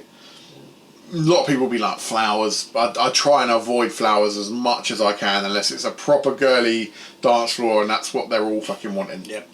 I try and avoid that. I just think like if you drop the first couple of beats of Daniel Bedingfield. Oh yeah, yeah. Everyone just goes, Yeah. It's weird. It's weird. That does happen. Then you play the song, and it vibes out real quick. Yep. It dips proper quick. Yep. So I don't know why. Why does that happen? No, people like the intro better than the rest of the song. Yeah, it's true. Yep. Yeah, it's the weirdest thing. And I guess we'll see who does that tomorrow. Alright. Yeah. And then we'll be like, you've been listening to the podcast. Yeah, that's it.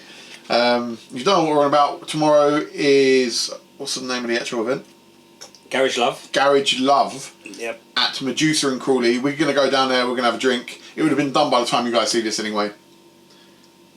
So, because this ain't live. It is live recorded, but it don't go out until the Monday, and we would have been there on the Saturday. because we're both not working and we've discovered, fuck it, we're in the same venue, we might as well get drunk together. Should be good fun. Well, to be fair, have me and you ever really been drunk together? Let's be social. Let's be social. Yeah, we went to Watford that time. Yeah, that was interesting, wasn't it? Went to Watford. Did you watch rugby? Mate, that was an interesting experience. Plugged in open. The worst request you've ever had? Oh, mate, literally. How long we got left? We got loads. Fuck. I mean, just. Maybe not necessarily, because for me a bad request is the timing of the song. Like, absolutely. Why would you call that? Like, I have people come up to me and they'll ask for like drum and bass at Angelique when you're playing Sean Paul. Yeah. And I'm like, you're clearly asking it. You could mix that, though. Huh? You could mix that. I'll try. But I would imagine they're getting that jungle feel, and therefore they're going towards that drum and bass. Is that feel. what you think? I think. I reckon people only ask for requests because they don't like what you're playing. Really? Yeah.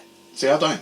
The amount of times and this is true, the amount of times I've had people come over a request and it's the next song I'm fucking playing. Yeah, that's a rarity for me. Really? Yeah. See, I love that because it tells me I'm clearly leading them in the right direction. Yeah. Do you know what I mean? It's a subject, isn't it? I'm not really one for taking requests because, I mean, you're less than me on that one. Well, I requested an overdraft from the bank and they said no, and I have to deal with that. Yeah. But, you know, if someone asks for a request, generally it's because they don't like what I'm doing. But everyone else is. Yeah. Like 99 out of 100 are loving it. Yeah. But if I'm playing Sandstorm... Yeah. Not that I play Sandstorm, but if I'm playing Sandstorm, why am I going to play ABBA next? 100%. Why? Like, if I was playing, you know, ask me requests that are going to kind of fit. Yeah. But don't completely change it. Yeah. Because your request might happen and I might play ABBA if you're lucky. Yeah. But it will be at the right time. I always make an effort with someone that is very polite that comes over. Yeah. And they're like, can I make a suggestion? I'm like, no, here we go. When they say suggestion, I'm like, fucking here we are. But when they politely say, at some point, could you play such and such? Yeah. I'm like, yeah, do you know what? Give me a bit of time. And if their response is cool, yeah. I'm normally like, do you know what? I'll work it in. But if they're like, oh, I want it now, I'm like, oh, fuck you. They're like, standing there waiting for you to play. I'm like, nah, mate, I ain't doing it. Like, if you're polite to the DJs and you accept they're going to try and do something for you, yeah. Then yeah, absolutely. Because it takes us time to go from Sandstorm to ABBA. You can't just fucking do it. Got on the drop. That's it.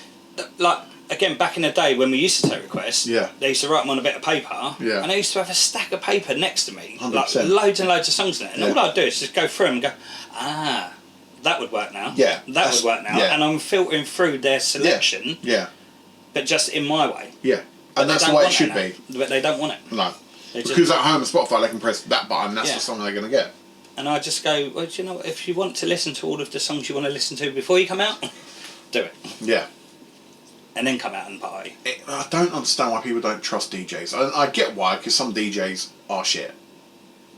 And I've heard that, and then I feel embarrassed for that DJ. Yeah. Like, I'm like, oh, mate, dude, like, I would not have picked that song, or I would not have done what you just done. And, you know, you can see they're looking around going, shit, I've just lost the crowd. And I'm like, there's a learning curve for you. You've got to learn, right? Yeah, but some DJs don't. But again, also at the same time, learn your craft before you go out. Yeah. Like. But it's so hard to learn crowd reading from DJing in your bedroom.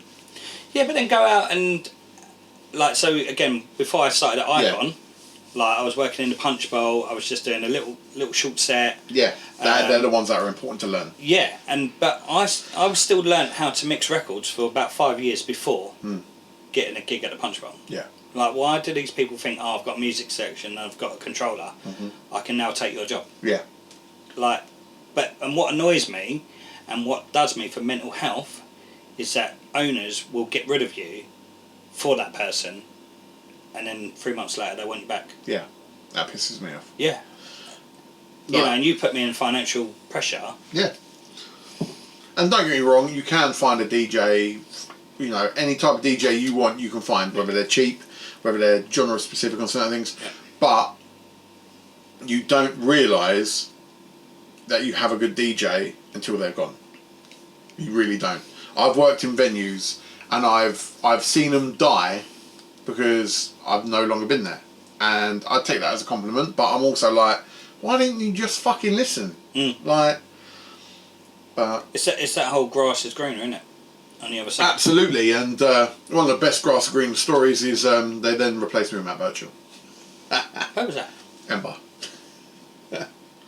They'd gone for a few before me. Yeah, well, I know that. I'm only there once a month. Yeah, it took them a year to find you from me leaving. Wow. And that was an interesting story on its own. Like I told you about the reason I'm at the Anchor now in Horsham, and which I'm super fucking proud of. That's a good gig. Yeah, mate, it's a great fucking gig. It is the most fun because I can do what I want musically. Yeah. I would have to be awful to fuck it up, like awful. So yeah, I'm very lucky. I'm still trying to get Friday night Punch Bowl, but we'll see. You'll grow your hair, mate. Only some people will get that joke. And I must play Pajama MC as well. All other racial music is available. It really is. So I'm gonna take Bavin there tonight and see what happens because I'm working with him tonight. Where are you tonight? I'm in your old residency. Embar. Yeah, I'm there tonight. Yeah. It's a good little place. They're doing an Ibiza thing on tomorrow, I think. Sunday. Sunday. Yeah, just because. Who's doing it? No one that we know. I haven't seen no DJ labelled down for it. No, but I don't want to work Sundays. You got to have work. I've heard work-life balance. I've heard rumours, and this is a rumour. I don't know. I might get someone in trouble, but I don't frankly care. That somebody in the venue you are tonight has purchased another venue. Hey, it's your rumour. It's not for me to confirm. But the other venue, you know which other venue I'm on about. If you know which other venue I'm on about, you've heard the same rumour. I think it begins with M as well, doesn't it? Yeah. Yeah. What a fucking stupid decision. Well, I suppose it's that thing of if you can't beat them, join them, right? Or take it over. It just shows me the mentality of that person and proves my point on why I was no longer there. But then... Well, you've had the same problems with that person. Is that person going to run both? Or is he going to drop one to take the other? Exactly. Like, we don't know, do we? No, we don't. And as we know, this is a rumour. Doesn't mean it's going to happen. No. If you're caught onto anything that we've said. If you do catch onto it, then you know. It's that simple. Because if not, you're looking at us going, what the fuck are you two chatting about? And if you see me posting that I'm working in another venue, then it's true. Around the corner. Fair enough. I'm going to answer this question because I think I know you well enough. Headphones on or off when mixing? You're on off. On. Are you? Mm. Really? Mm. You wear them off a lot though. Yeah. Not So I've confidence in my ability. Not a tween? And they're generally on quite a lot. Yeah? Yeah, I would say so. I got that one wrong. One of your biggest DJ fails? So, yeah, there's been quite a few. I mean, when I was... You're a pro. No, I know. But, you know, Tell me. there's a lot of things that I still panic with. Like big nights. New Year's Eve. Yeah. Last thing I want is my laptop to die. Oh, yeah. Or something to happen. Power cut. Because something will happen on those nights. Mm-hmm. Halloween. You know, especially when there's just like a big thing going on. But one of the things that happened to me when I was about 17, I was doing like some school hall or something, and I had like Jamo speakers that were like this big. Fucking love Jamos. Yep. And but they were like wood encased. They Yeah. you know, they weren't DJ speakers. Yeah. They were like Home speakers, And so I had an amp on the floor, and the amp had like the speakers were like set to A and B, so like the left was A. Yeah. And I was in my groove, and I kicked the amp, and I'd hit this A and B button. Yeah. So of course everything went off because I turned it off, and I was like, fuck. It took me about 10 minutes. To figure out. Yeah, to realise that I'd pressed this thing. Yeah, and it's... The thing I always find, when there is a fuck up, it's nowhere near as long as we think it was. No. Do you know what I mean? Like, I fucked up before, and it was I was recording at the time. Felt like an hour. It was like 30 seconds, not even that. And I'm like, that's nowhere near as bad as I thought it was. But in that time, you're proper like, fuck, what do I do? Yep. And it's just fucking panic mode. Yep. There's a guy who used to run the mashup. He knocked his drink over my laptop and it just died instantly. Oh, mate. That's a killer.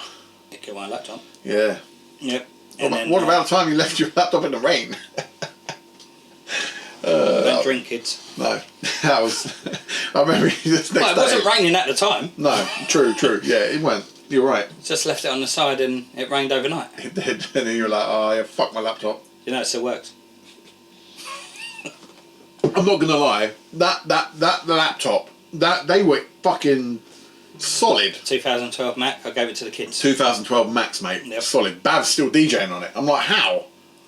Well, that was my old laptop as well, wasn't it? Not the one that I left in the rain. Oh, right. But yeah, I sold him my laptop. Mate, like, I'm like, Bav, like, when you gonna upgrade? The best thing about Bav, so Mr. B, is you're not really DJed with him, have you? No.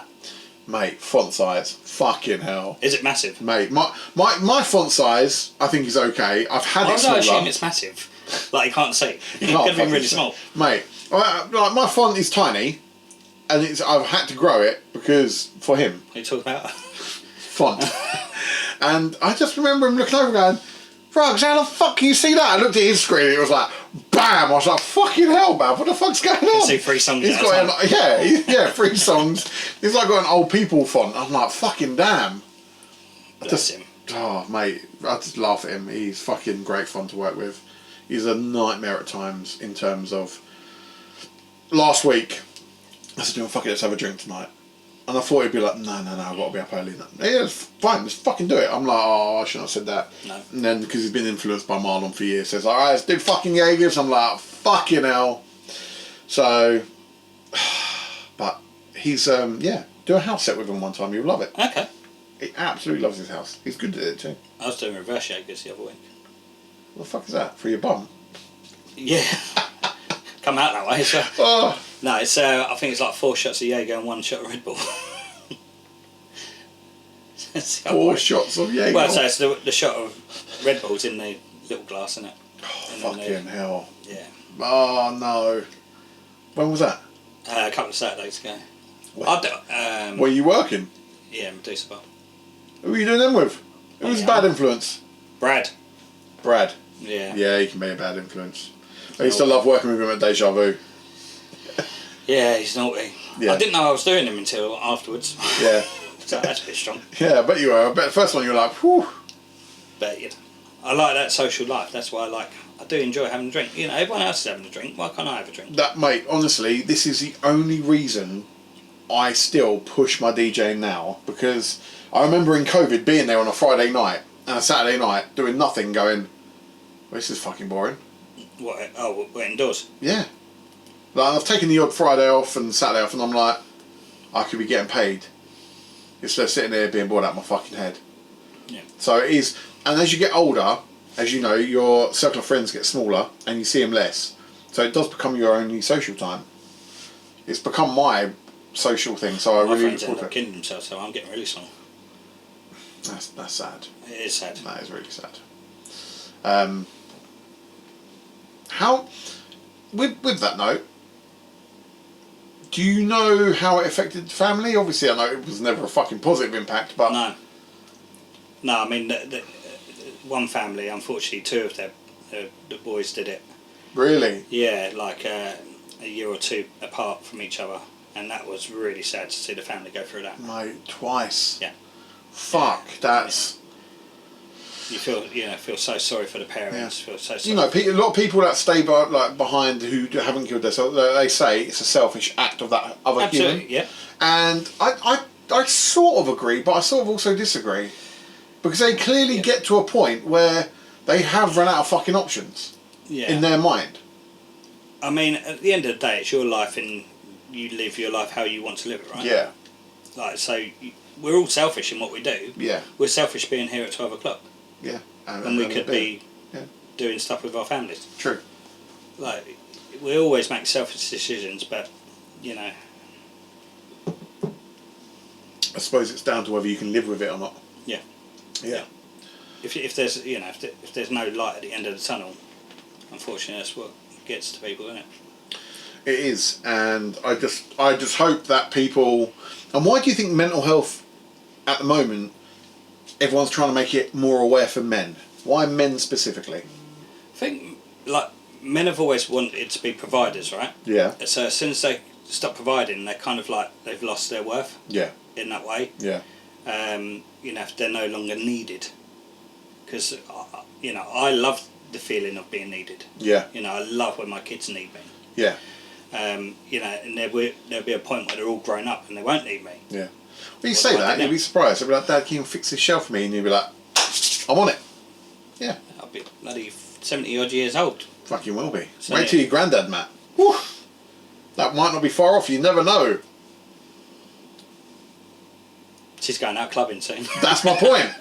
Not that it's going to happen, but not that it's going to happen. It's going to happen. Yeah, no, it's just hard, isn't it? But it's life, right? Yeah. We all have to go through it. Yeah, and it can be bloody depressive. Well, it can be. It can be.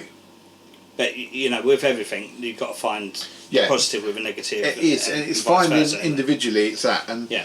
I think the stigma around men's mental health is big at the moment because obviously the suicide rate in men is a lot higher than it is women, and therefore people are starting to have questions. Well, why? And as you say, I think it is when men feel inadequate. It is about inadequacy, So I think people are trying to change how men should be perceived.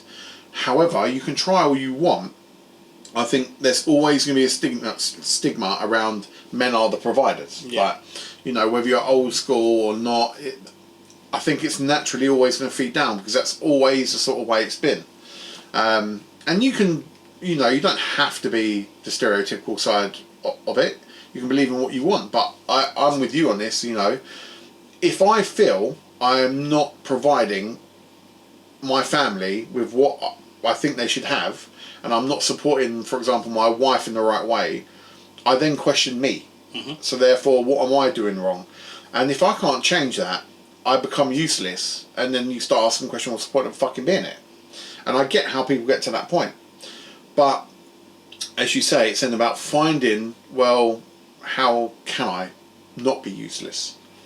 But then, who do you talk to in that way? Yeah, how do you find that answer? Like, I can say to you, you're not useless. Yeah. But the person that you want to talk to is your wife. Yeah. But if she can't give you that. Yeah. Or you feel uncomfortable to talk to her about that. Or if you feel like you're an inadequate dad, you can't really speak to your kids about it. No. What did I do wrong? Yeah, that's it. Yeah. You didn't give me 50p. Yeah. Oh, what did those fucking face? Yeah. So yeah, it's a hard place to be, and I suppose that's why therapists are there, so you do have someone to speak to. But then, like, I speak to my mum quite a lot about it all, and she always goes, next week would be totally different. Not about me, just about anyone in general. Or, you hear stories in the paper, someone else has done this and that. She's like, I don't know why they have to do it. Next week's going to be a different week and blah, blah, blah. But if it's a financial thing, like let's say someone owes so much money that they can't see themselves getting out of it. Yeah. Well, how do you do that? Because when people die, and some people do GoFundMes to pay for the funeral. Yeah. And I go, do you know what? If that person took their own life because they was in a financial situation. Yeah, if that GoFundMe page funded them while they were alive. Wouldn't have been in the situation they're in. Yeah. Yeah. That's a fucking fair point. Like, because we all need help. Yeah. In some ways or another. Yeah. Like, none of us are perfect and things like that. So, I've got loads of debts to pay. So if you want to start a GoFundMe, the link will be here.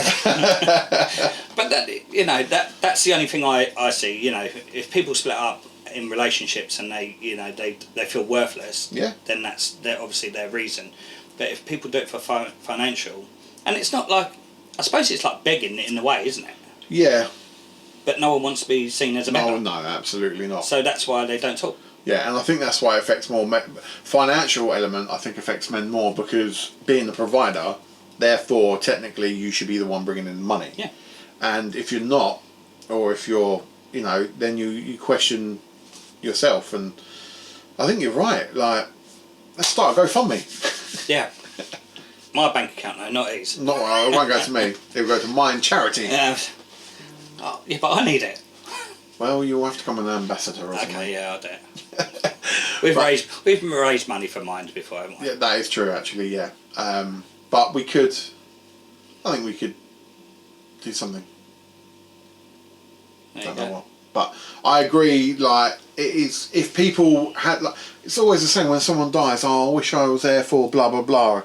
Don't wait. Fucking be there for the now. Yeah. As you say, if you've got a mate that needs a fucking tenner, lend them a fucking tenner. Because the thing is, they won't ask for it when they really need it. They won't ask for it. Yeah. They'll ask for it when actually they can survive without it. Yeah. So yeah, and I suppose it's therefore you've got to be aware of your friends and the situations they're in. And do you need a tenner? I can lend you a tenner. All right today. Okay, cool. Thank you, mate. That's right. I'm always at the end of the phone. Is it 10 or is it 10 grand? Oh, fucking Right. definitely 10p. I can guarantee 10p. How about that? Apparently 2p's are now more valuable because of the metal than the actual 2p. Oh. Yeah. What about 1p's? I guess that's the same because they're slightly smaller but they're less value. Yeah. I got 2 of them yesterday. That's why they've stopped making coins because it costs them more to make it than it's worth. Why can't they just use the coins that are already out? They are. That's why they're all making gross these days. I could be wrong. Yeah. Someone correct me on this fact. Just to let Embar know tonight, I don't want to be paid in 2p's. All coins, any type of coin. Stuff that folds. Stuff that folds. Yep, always worth more. Right, let me find you another question. If your life had a theme song right now, what would that song sound like or be?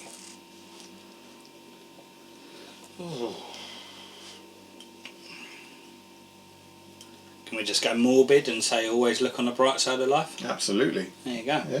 Yeah. Okay. It says life's full of shit or something like that. Yeah. That's how you deal with it. Yeah, some sort of something like that. Yeah, no, it's not. I saw Jay's one last week with the Benny Hill theme tune, and it's just because he's crazy and it's chaos.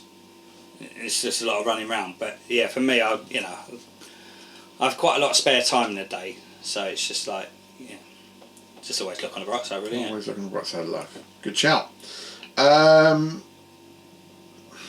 just finding a question that's a bit more fun. A bit more appropriate.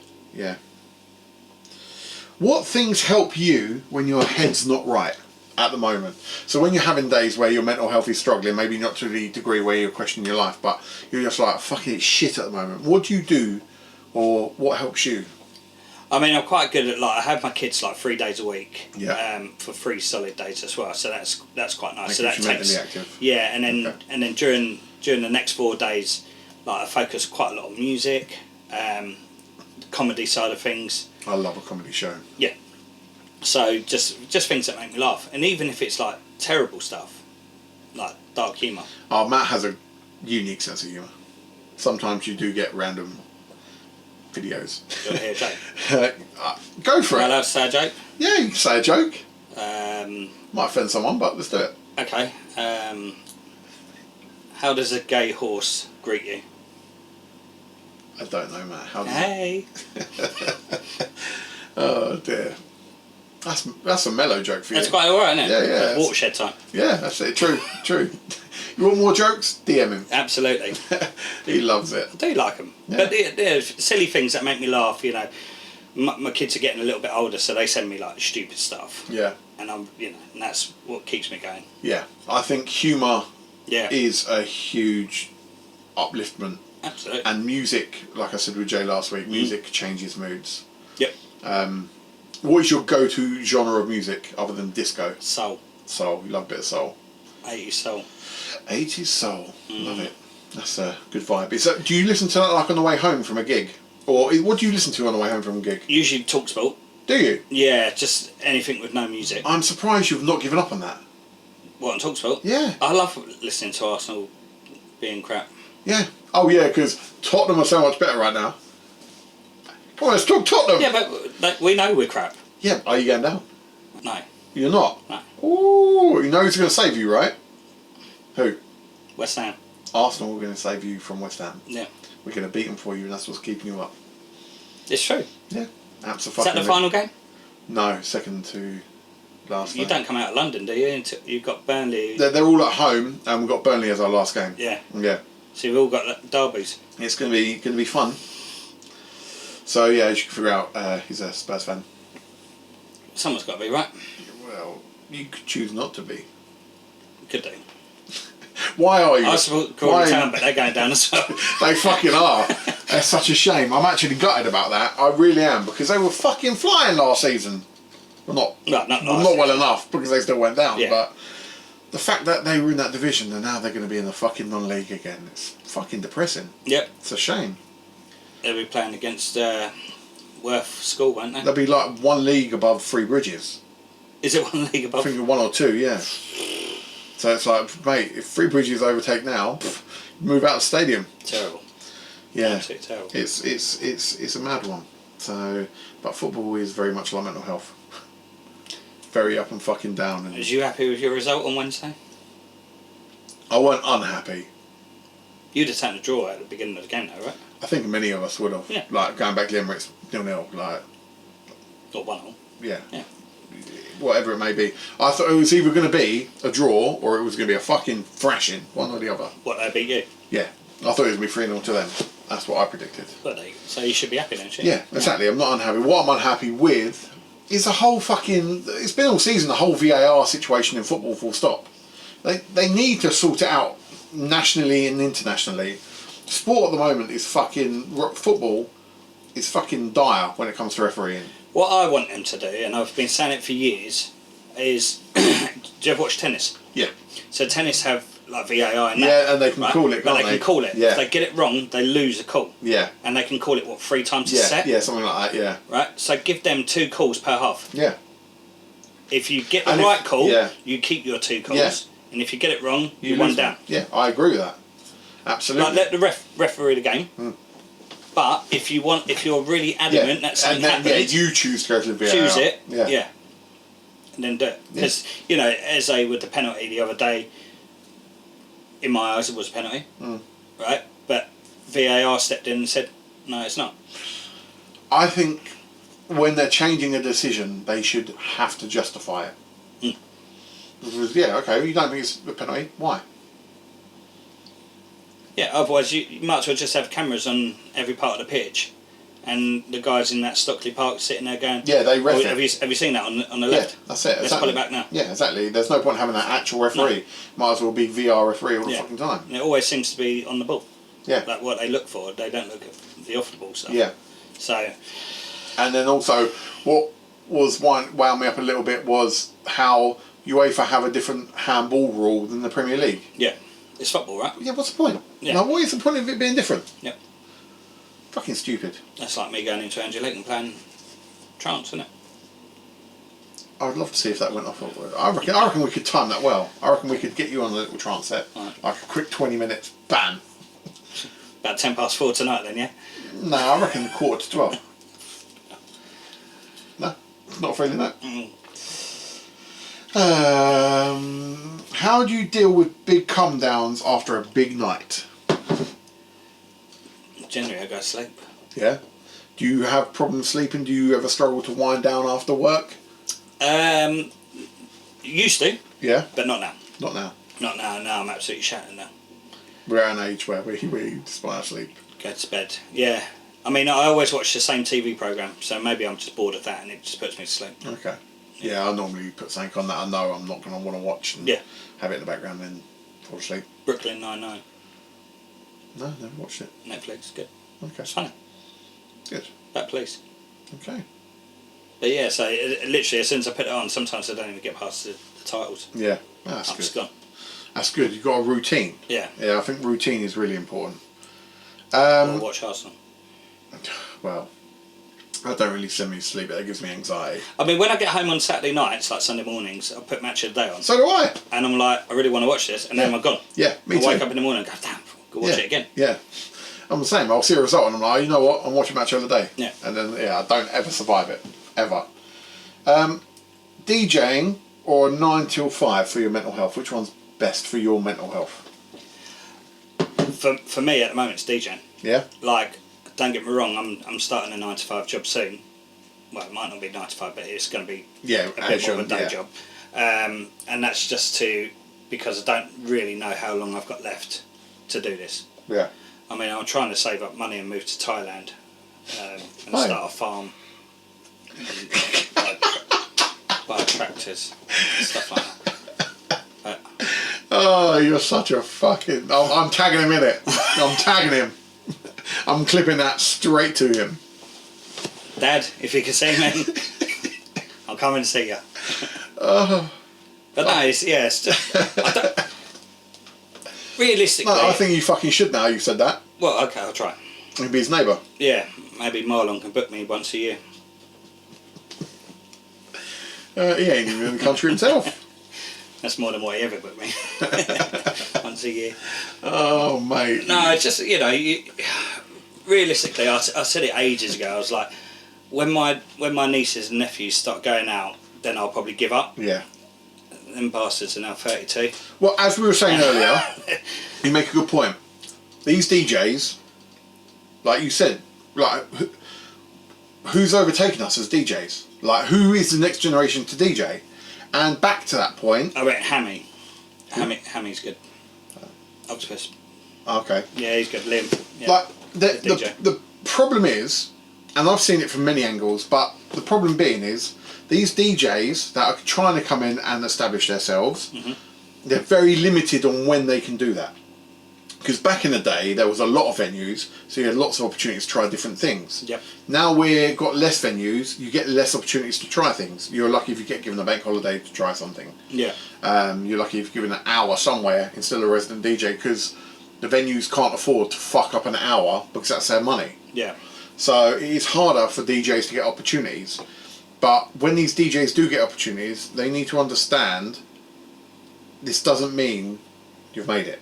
Yeah. Like, your best bet, the only advice I could give is go and watch what the resident DJs are doing, see what the crowd is enjoying, and try and extend that into what you're doing. Because the reason we're so old in this game is because there are not many DJs out there that can take our position on what we are currently doing. Yeah. We're so versatile and so experienced, and experience is undervalued in the DJ world. You need to be playing to a crowd of 3 for a night and having a shit night so you understand why it was shit, and also how you can get those 3 people dancing. It's a skill that you can only learn from hard times. So, if you are learning to DJ, take on any gig you can, and if it is a shit gig, you will learn more from it. Because even now, you've got Matt, who's DJed to 5,000-10,000 people, who's done Glastonbury, who's DJed with Calvin Harris, who's done all of this. But he, even now, has to have nights where we're like, what the fuck are we doing here? We've got fucking 20 people off their tits who don't give a shit what I play. I'm not enjoying it. They're enjoying it because they're off their tits. But that's it. We still have to experience that. Yeah. It's part of the industry the way it is. But also, don't pay me less because there's only 3 people in the venue. Absolutely. It's true. Let's speak about that quickly as well. DJ's wage. I remember having a conversation with you about this, I think it was about 3-4 weeks ago, where you said 20 years ago I was being paid the same amount of fucking money as I am now. Probably, in some gigs, probably more. So DJ's wages haven't increased with the fucking economy at all. No. And that's, we understand why, the industry has died off. So therefore it's harder for those people to make their money to pay us. But at the end of the day, we as DJs, we are there, we are the entertainment, we are technically the reason why people are coming to the venues. Yeah. So, you need to appreciate what we are bringing. So some businesses, if their business rates have gone up, Yep. they then have to put and the drinks prices have gone up. Yep. Of when they're buying it in, they then put their prices up to get the same percentage of what they was earning before. Yeah. Right. So if you was go on, give an example. What are you doing? Getting comfortable? Yeah, I'm uncomfortable. And they always take into account of door staff, bar staff, but they never take into account the DJ. No. So if the door staff money will go up because it has to go up. Yeah. Why do they not put ours up and then sort your drinks prices out? Yeah. To bring us up to... Some of us deserve it, some of us don't. And yeah, we've had this discussion, and I want to bring that up because when we spoke about it, I was like, do you know what? You're so right, and it's shit. But we have a lot of DJs in town, in Crawley Town, that are good DJs, and then we have some DJs that are not so good, and then we have some DJs that are fucking brilliant. But it doesn't reflect those levels in the pay. Like, there'll be some DJs that will go to a venue, they will DJ, they'll get paid the same as a DJ that has held 4 people all fucking night that have spent 300-400 quid in that bar. They'll be paid the same as a packed bar, but lost 100 people in the last hour. Yeah. Which would have lost the bar $1,000. Potentially, There needs to be, and people speak about DJ pay scales and stuff, and I know it works in the world differently, but we are fucking underpaid and undervalued. And one thing is, one of the places I work at, and I have this conversation, is just because one venue is paying this amount, and you're paying a little bit more, doesn't mean that you're paying us right. Do you know what I mean? Yep, absolutely. You can pick any DJ you want, but if you want a DJ that works for your venue, and when I mean works, I don't mean just comes in and DJs and does a good job. Matt will know as much as I do. We know when to play certain songs to get that bar a little bit busier and not lose the customers at the same time. You know, and that is a skill that you learn with experience. And that is why you need your experienced DJs, and your experienced DJs should be paid more than the inexperienced DJs. Do you disagree? Well, it's like sex, isn't it? You don't blow your load in the first 10 minutes. Well, not anymore. No. When you're 19. Absolutely. Absolutely. Fuck like rabbits when you're 19. I feel like the way you've turned around is like that. Do you remember Jerry Springer? And he used to do his final thoughts. My final thoughts. And you've looked right at the camera and you've gone, sorry, mate. This is what I think. I'll be turning back in a minute. No, I mean, like, yes, there's nights that are like midweek gigs. You get paid a little bit less than the weekends. And do you agree with that? Because that's always been the case, right? I suppose I have to agree with it because it's something that's always been there. Yeah. Like, so I don't know anything different. Yeah. But yeah, back in Icon, like I used to do Fridays. Mark Allen used to do Saturdays. I know Mark was getting paid a hell of a lot more than me. Yeah. But he was better than me. Yeah. And it didn't mean, just because he did Saturday nights and I did Fridays, but when Mark did Fridays, he was getting the same money as what he would normally get for a Saturday night. Yeah. And that's fine. Yeah. You've earned that. Yeah.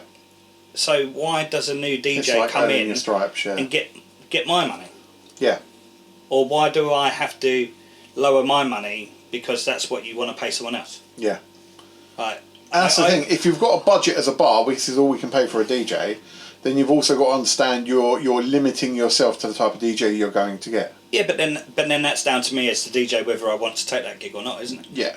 Yeah, I suppose. Like, if I went to, I don't know, Octopus and they said, oh, we pay £80, I go, okay. And I walk away. Yeah. Like, that's up to me, isn't it? Yeah. But if Octopus come and emailed me and said, we want you to play, then I'm hoping that's because it's good word of mouth and things like that. Yeah, you're hoping it opens a conversation. Then I say, well, this is how much I charge. Yeah. Then if my cost is a bit too much for them, because obviously they're only a small bar and they might not take as much money, then it's open to negotiation. Yeah. But there doesn't seem to be much negotiation anymore. No, it's don't like, seem to be any. This is what I pay, and if you want the gig, you can have it. Yeah. Yeah. And I don't see how that's ever going to change. I mean, the only time I've ever really got pay rises is when I move around. Okay. So. As in, like, so you get a pay rise because you're going to a different venue and they pay you more. Yeah. So, like, you know, lucky enough, I've been kind of poached a few times. Yeah. You know, when 6 Degrees opened, which was Evolve. Yep. And I was at Mocha. Yep. You know, I was getting paid 225. So when 6 Degrees opened, I was like, if you want me to leave Mocha, I want 250. Yeah. And they said, yep. And then after about 3 months, they went, We Nope. can only pay you 200. Yep. I was like, I'll see you later. Yeah. And that's the mistake I made by leaving. But you learn by your mistakes, right? Yeah. And I'm still learning. Still learning. The thing is, it's ever evolving for us DJs because the industry's always evolving. Yeah. And it does make it very hard. I am very lucky to have residencies. A Friday night residency is hard to fucking come by now. Mm-hmm. And I'm lucky I still have that. So I am grateful for that. But it doesn't mean there needs to be a difference in pay because of that. You know. Well, it's knowing your worth, isn't it? Yeah. And I always tell the same people, when someone books me privately for a private gig, I always say the same thing to them. You can go and find a cheaper DJ if you're working to a budget. I said, but to try and find a DJ like I am, what I do, you will not find one as better value for the same price. Yep. So that's the only way I can sell myself is, it depends on what you want. Yep. You know, it depends on what your venue wants. What do you want for your venue? You could have Calvin Harris as your resident every single week. Don't mean you're going to be fucking busy. So Joe Corey was my mate's warm-up DJ. Yeah. Well, how long did James? You worked long with James Hype and. Well, when he used to work in Leeds. Yeah. We chatted a few times just over music, but he was just Liquid and Envy in Leeds. That's it. You know, and they these. sacked him. There you go. And exactly, why did they fucking sack him? You know, it's not the be all and end all, but then when you're playing around with someone who's full time DJing, you know, you're playing around with their life and it's their life, they're affecting their personal circumstances, you do have to review that. You know, you're going to have people like Matt in 10 years' time, I'd imagine he'd like not to be DJing, but he may not have that option. In Thailand, mate. On your farm. With your best mate. Doing vlogs. I look forward to those vlogs, but so, but yeah, man, it's let's go with social media. Is it a boost or is it toxic? I mean, it's toxic in a way, but it's definitely helped me get gigs because, like I say, I look for gigs all the time now. And birds. And yeah, I mean, it's all right. I found more gigs. Fair enough. But no, so like you need to be. There doesn't seem to be like you've got a good circle of friends at Angelique. We've got a few at Medusa, even though they seem to be bringing more people in and some people leave and stuff like that. But in a DJ community, it seems to be on like a Facebook page. Yeah. And you don't know these people. No. But you know, that's the only way that you can kind of get gigs. It's like a telephone directory, isn't it, for gigs? It is a bit odd. So it's good in that way, but I'm never going to be one of these ones on Instagram, you know, filming myself. Yeah. To do it. Like if you want to experience what I do, then you come to the venue that I come at. Yeah. And that's the be all and end all of that. Yeah. And that's what it is. It don't matter how much a DJ puts on their social media. Yeah, if you love their 30-second mashup mix that they're putting on there, great. But go and watch what they do all night and see if they can create that for fucking 6 hours. Well, it's like that Dean Mack from the mashup. You know, the guy blew up doing stuff on YouTube, and it was really, really good. Yeah. You know, 10 songs in bloody 1 minute. It's technically it's amazing, but when you're booking for an hour, you're like, I'm finished. Yeah. Finished after 10 minutes. Yeah, exactly. Because it's just it's kind of the same routines. At the end of the day, I think the process is still the same is in terms of a dance floor. It is people go out to dance, but you are still taking them on a journey, some sort of journey, and you have to be able to understand where that crowd's energy is to take them on the right journey. Yep. And if you can't read that, then what the fuck are you doing? Because you can go in with the hardest 10 minutes of your life and be amazing. I've seen Matt kill the dance floor with sick mashups, remixes, and do a amazing 20-minute set, right? Where he's as good, if not better, than some of the top DJs in the world. However, to sustain that for a whole night is fucking impossible. No. It's never going to happen, no matter which DJ you are. You'll experience it between 1 and 2. Exactly. And the thing is, the clever punters know that, and that's why they might come out a little bit later. But what also they don't understand is, actually, if I was there earlier, you would have more segments of that throughout the night.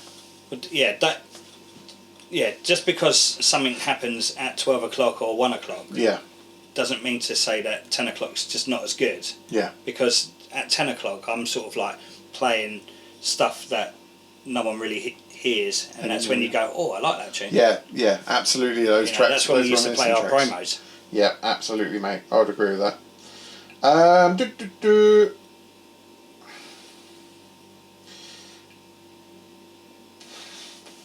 What do you think men in the music scene don't talk enough about? Is mental health like the main thing we don't talk about?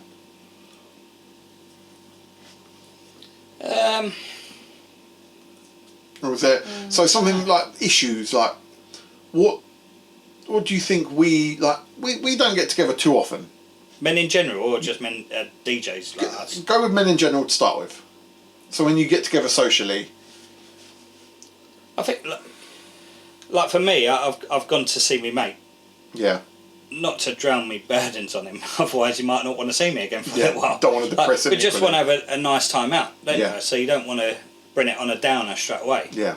I mean, obviously, if you're close to that person, they'll understand what you're going through anyway. Yeah.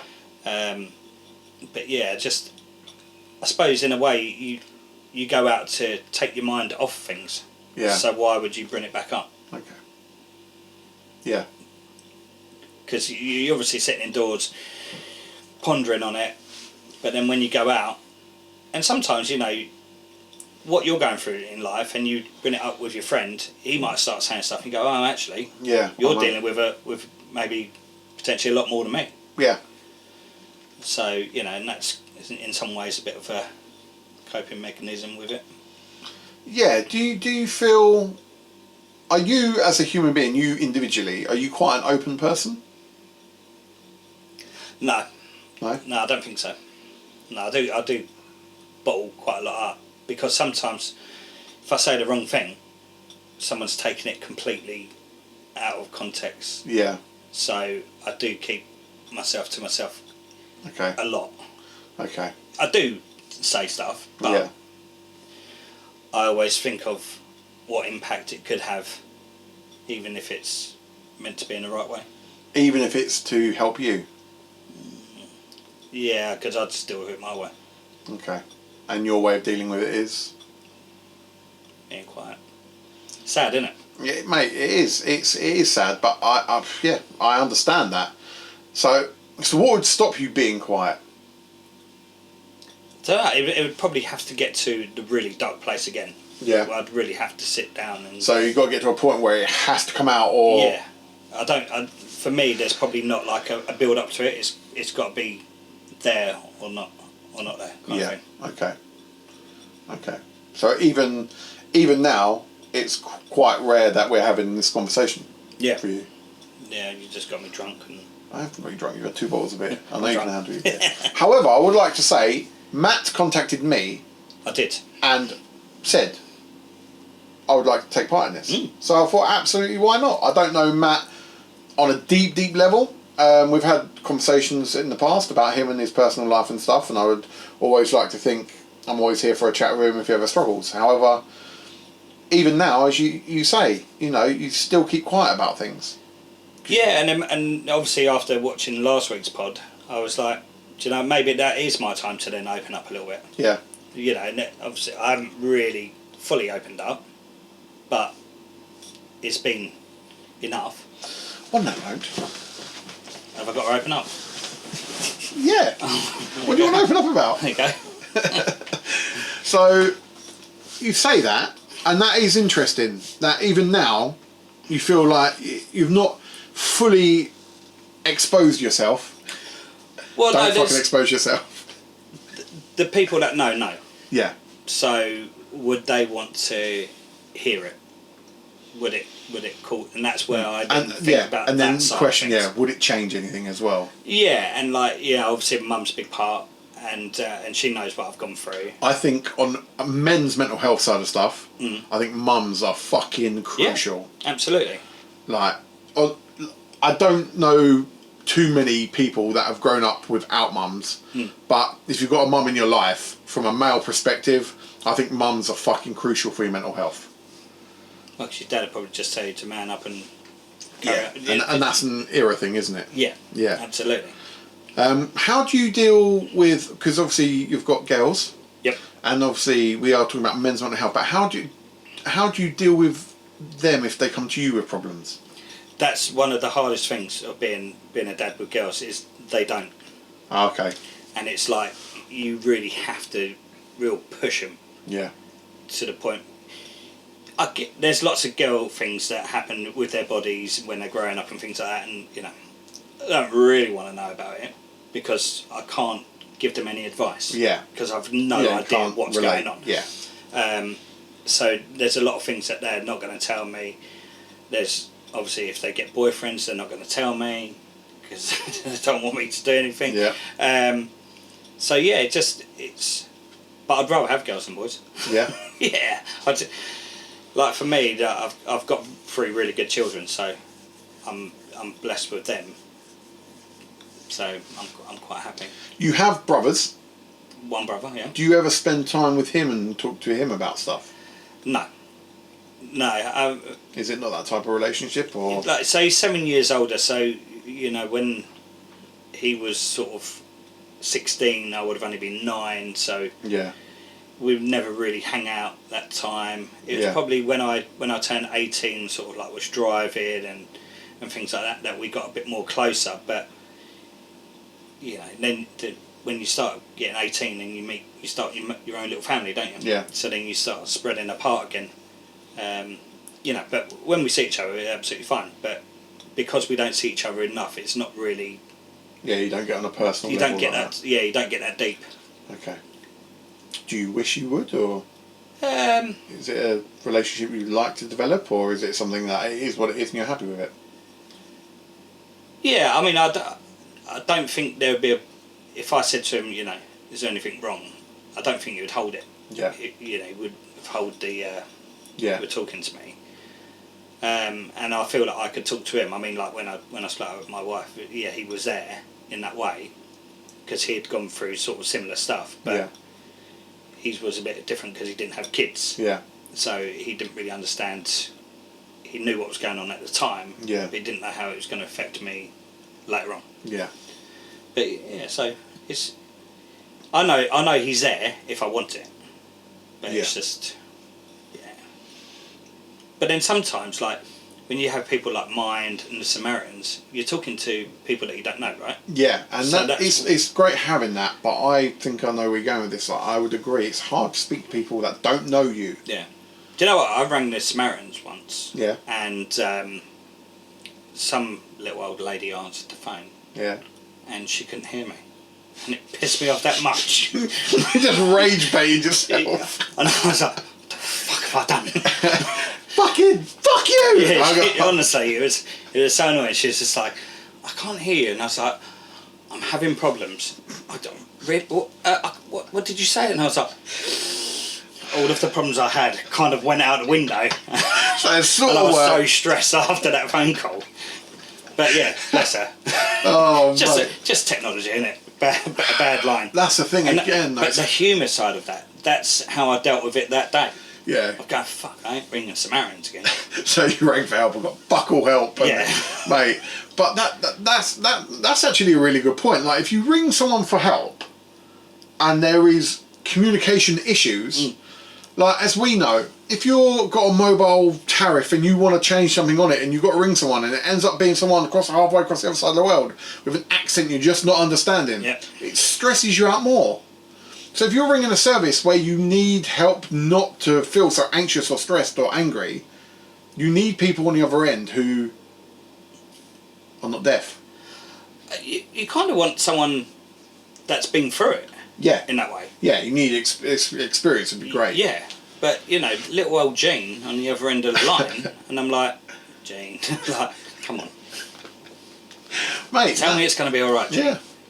Yeah, so that's a fair point. These services need to make sure they've got the right people on the other end. Yeah, absolutely. Yeah, and I'd imagine that's quite hard to find.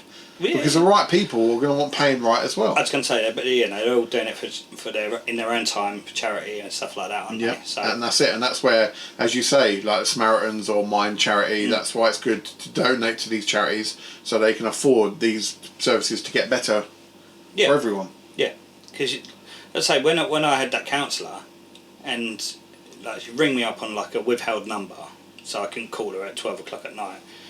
She was like, "Hi, Matt." And I was like, "You right? How's your week been?" Oh, fuck, mate. How's your week been? I felt like I was cancelling her. Yeah. Do you need a chat? It was miserable. Mate, that's what I mean. That sort of thing doesn't help the service. Yeah. Great, we're offering you a service, but it's the shittest version of that service it could be. That's not good. It was very automated with her as well. And it was like... she's like literally script reading. Yeah, she's like, what have you done? So, well, I've managed to get up and like wash my armpits. That's fantastic. Well done, you. And I'm like, whoa, I'm going to have some fun with you. Do you know what I mean? Next week I'm washing my ball bag. Yeah, honestly, it was like just an experience, but Oh, mate. not one that I hope to have. And this is where I want to call out Sainsbury's as well, because they were naughty about this. So it was Sainsbury's that gave me the counselling, and obviously free counselling, perfect, thank you so much, and all of that. But there was one day that I didn't feel like going into work, so I phoned in sick. Yeah. And they knew what I was going through. So when I went into work the next day, they gave me a written warning. That's really helpful. I'm going to lose my job. I agree with that. Well, because you know what I'm going through. Yeah. You just go, oh, such a... Yeah, you do. And I agree, mate. So I had a similar thing of the last job I was at, and that's part of the reason I left where I was. Sainsbury's? No, it weren't Sainsbury's, no. But I weren't getting the support in the way I needed it. Yeah. And I'm like, what the fuck am I doing here? Like, it isn't like I haven't been open and honest with you. You clearly know my situation. Yeah.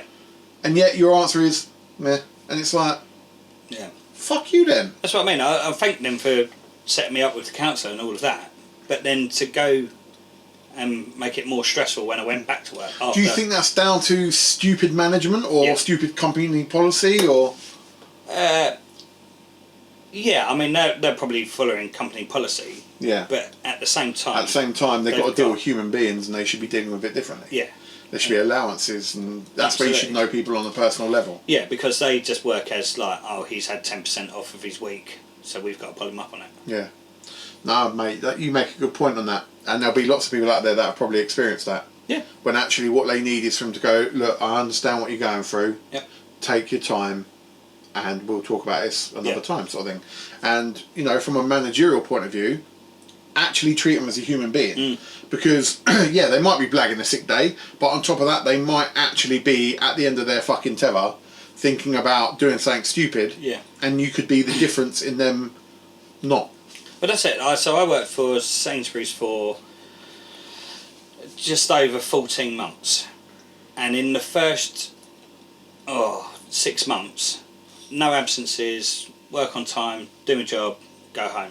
And then when it all happened after that, they were like, oh, your attendance is not very good. Well, no shit. Like, you know what I've done. You've actually told me not to come in, but you're still monitoring it. Yeah. And you're recording it on your system. And you go, have a bit of bloody common sense. Yeah, common decency. Mate, that's a fucking fair point. I think companies out there need to realise that. Mental health is a serious thing in any working place. Yeah. And I know we get sick days, and we know some people, I've done it, I've taken a sick day off when I haven't needed it. But I say hadn't needed it, I've probably taken it off because it's benefiting my mental health. Yeah. There should be mental health sick days to a certain degree. Yeah, I mean, if we phone in sick when we're DJing, we don't get paid, right? No, exactly, we don't. So we don't earn no money. So I'm quite happy with these companies like Sainsbury's where if I said, I don't want to come in today, but you ain't got to pay me. Yeah. Don't put it down as sick pay or holiday pay, you haven't got to pay me. Yeah, that's I just don't want to come in today. Yeah. Absolutely. It should be allowed. Yeah. It isn't costing your them choice, anything. isn't it? Yeah. Admittedly, if you're a really dependent member of staff, if you don't turn up, shit ain't getting done for that company. Okay, I understand from their point of view, you're needed. Yeah. But then, as you say, there's many companies out there that have got many employees that should be able to cope and manage when people are struggling. Mm-hmm. And I think it's only going to get worse with the generations coming through. Yeah. I don't think it's going to improve, so I do think companies need to adapt to that sort of thing. And as you say, and then if they've got people like Samaritans in mind who they're trying to get hold of and they're not getting heard in the right way, then that's going to continue the problem of mental health. It isn't going to fix or solve anything.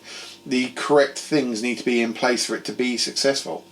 Through your employees, through the services that are available, through your GPs, because all they do is refer. And like, I had a phone call with my doctor about my mental health not too long ago, and I got a phone call from, I don't know who it was. They called me and was like, "Hi, we're ringing you because your doctor's referred you about blah blah blah." As soon as they told me who they were, I was like, "I don't want to talk to you. Fuck off." I just hung up the phone because I didn't. I'm like, me and my mental health. I want to talk to people I know. Yeah. Because I take my friends and family's advice over any stranger with with whatever experience I've had. You know, they might be the most knowledgeable person in the world about mental health, but unless I know you, I don't really care what you got to say about it. And I think friend circles for me are hugely important, and I imagine I'm not the only one. Yeah. So those circles, your family and friends, are really important as well.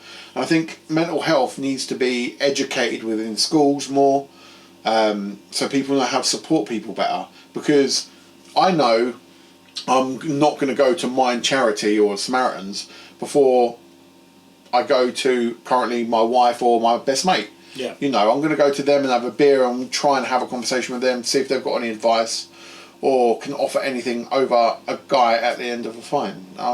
That's the way I am. I imagine there's more people like it. Yeah, absolutely.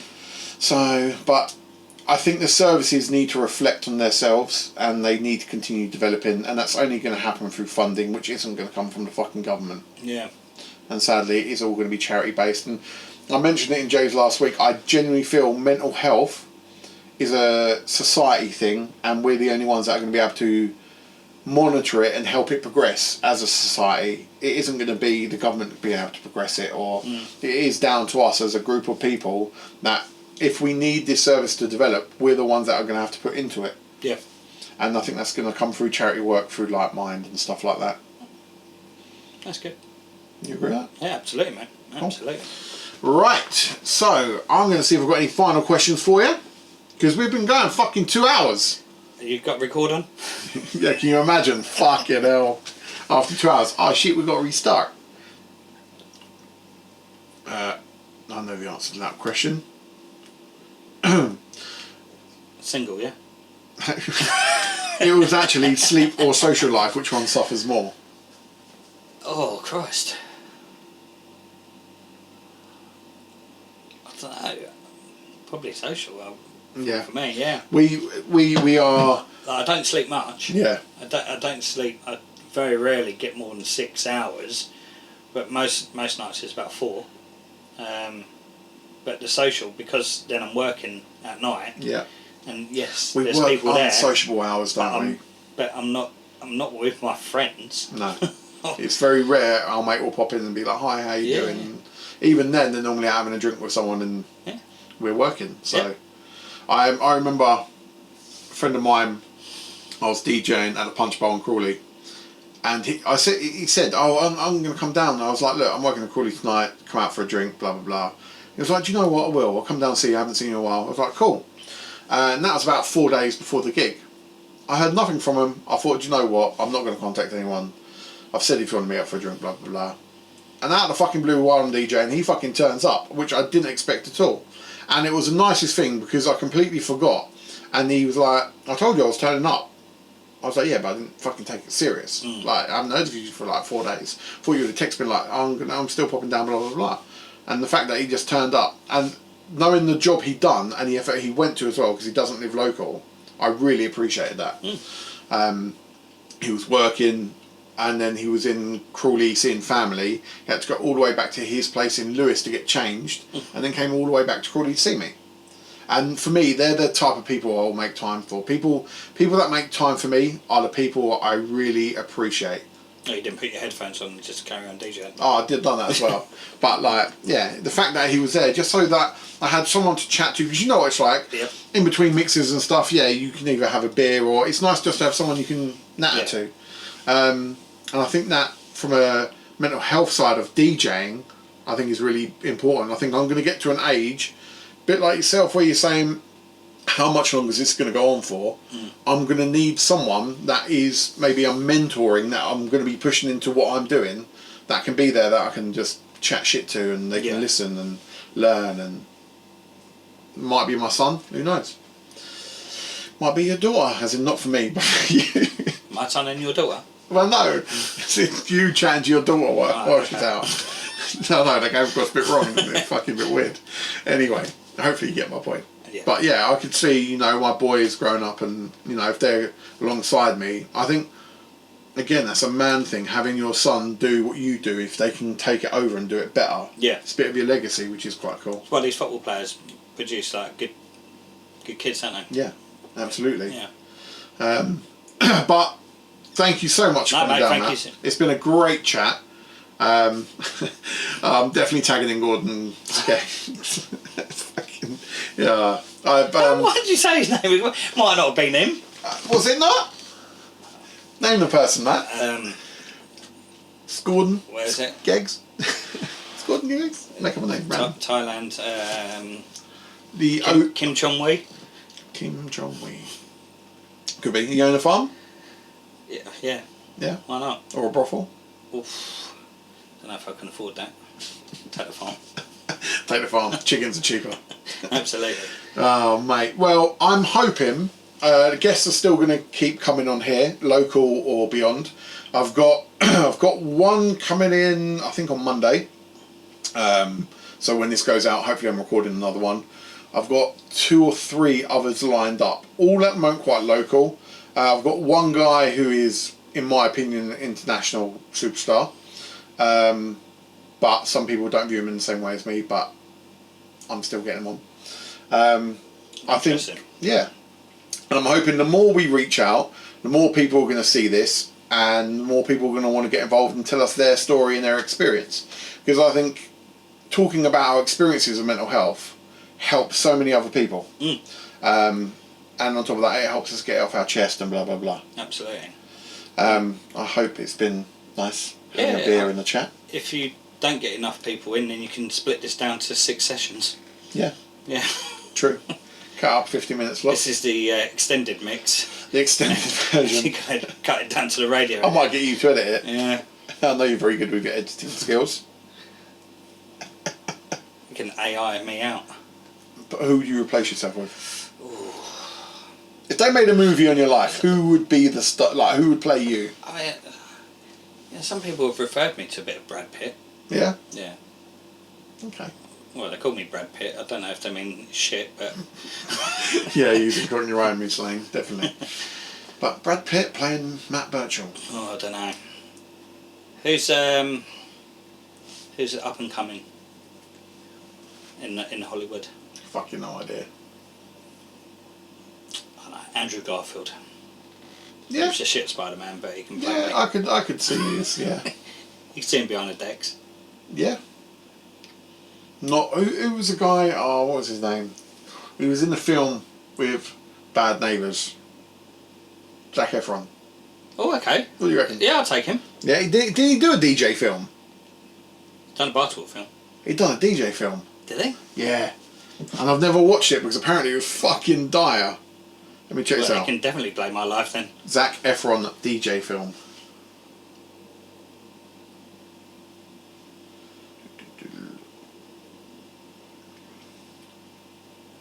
Go for that.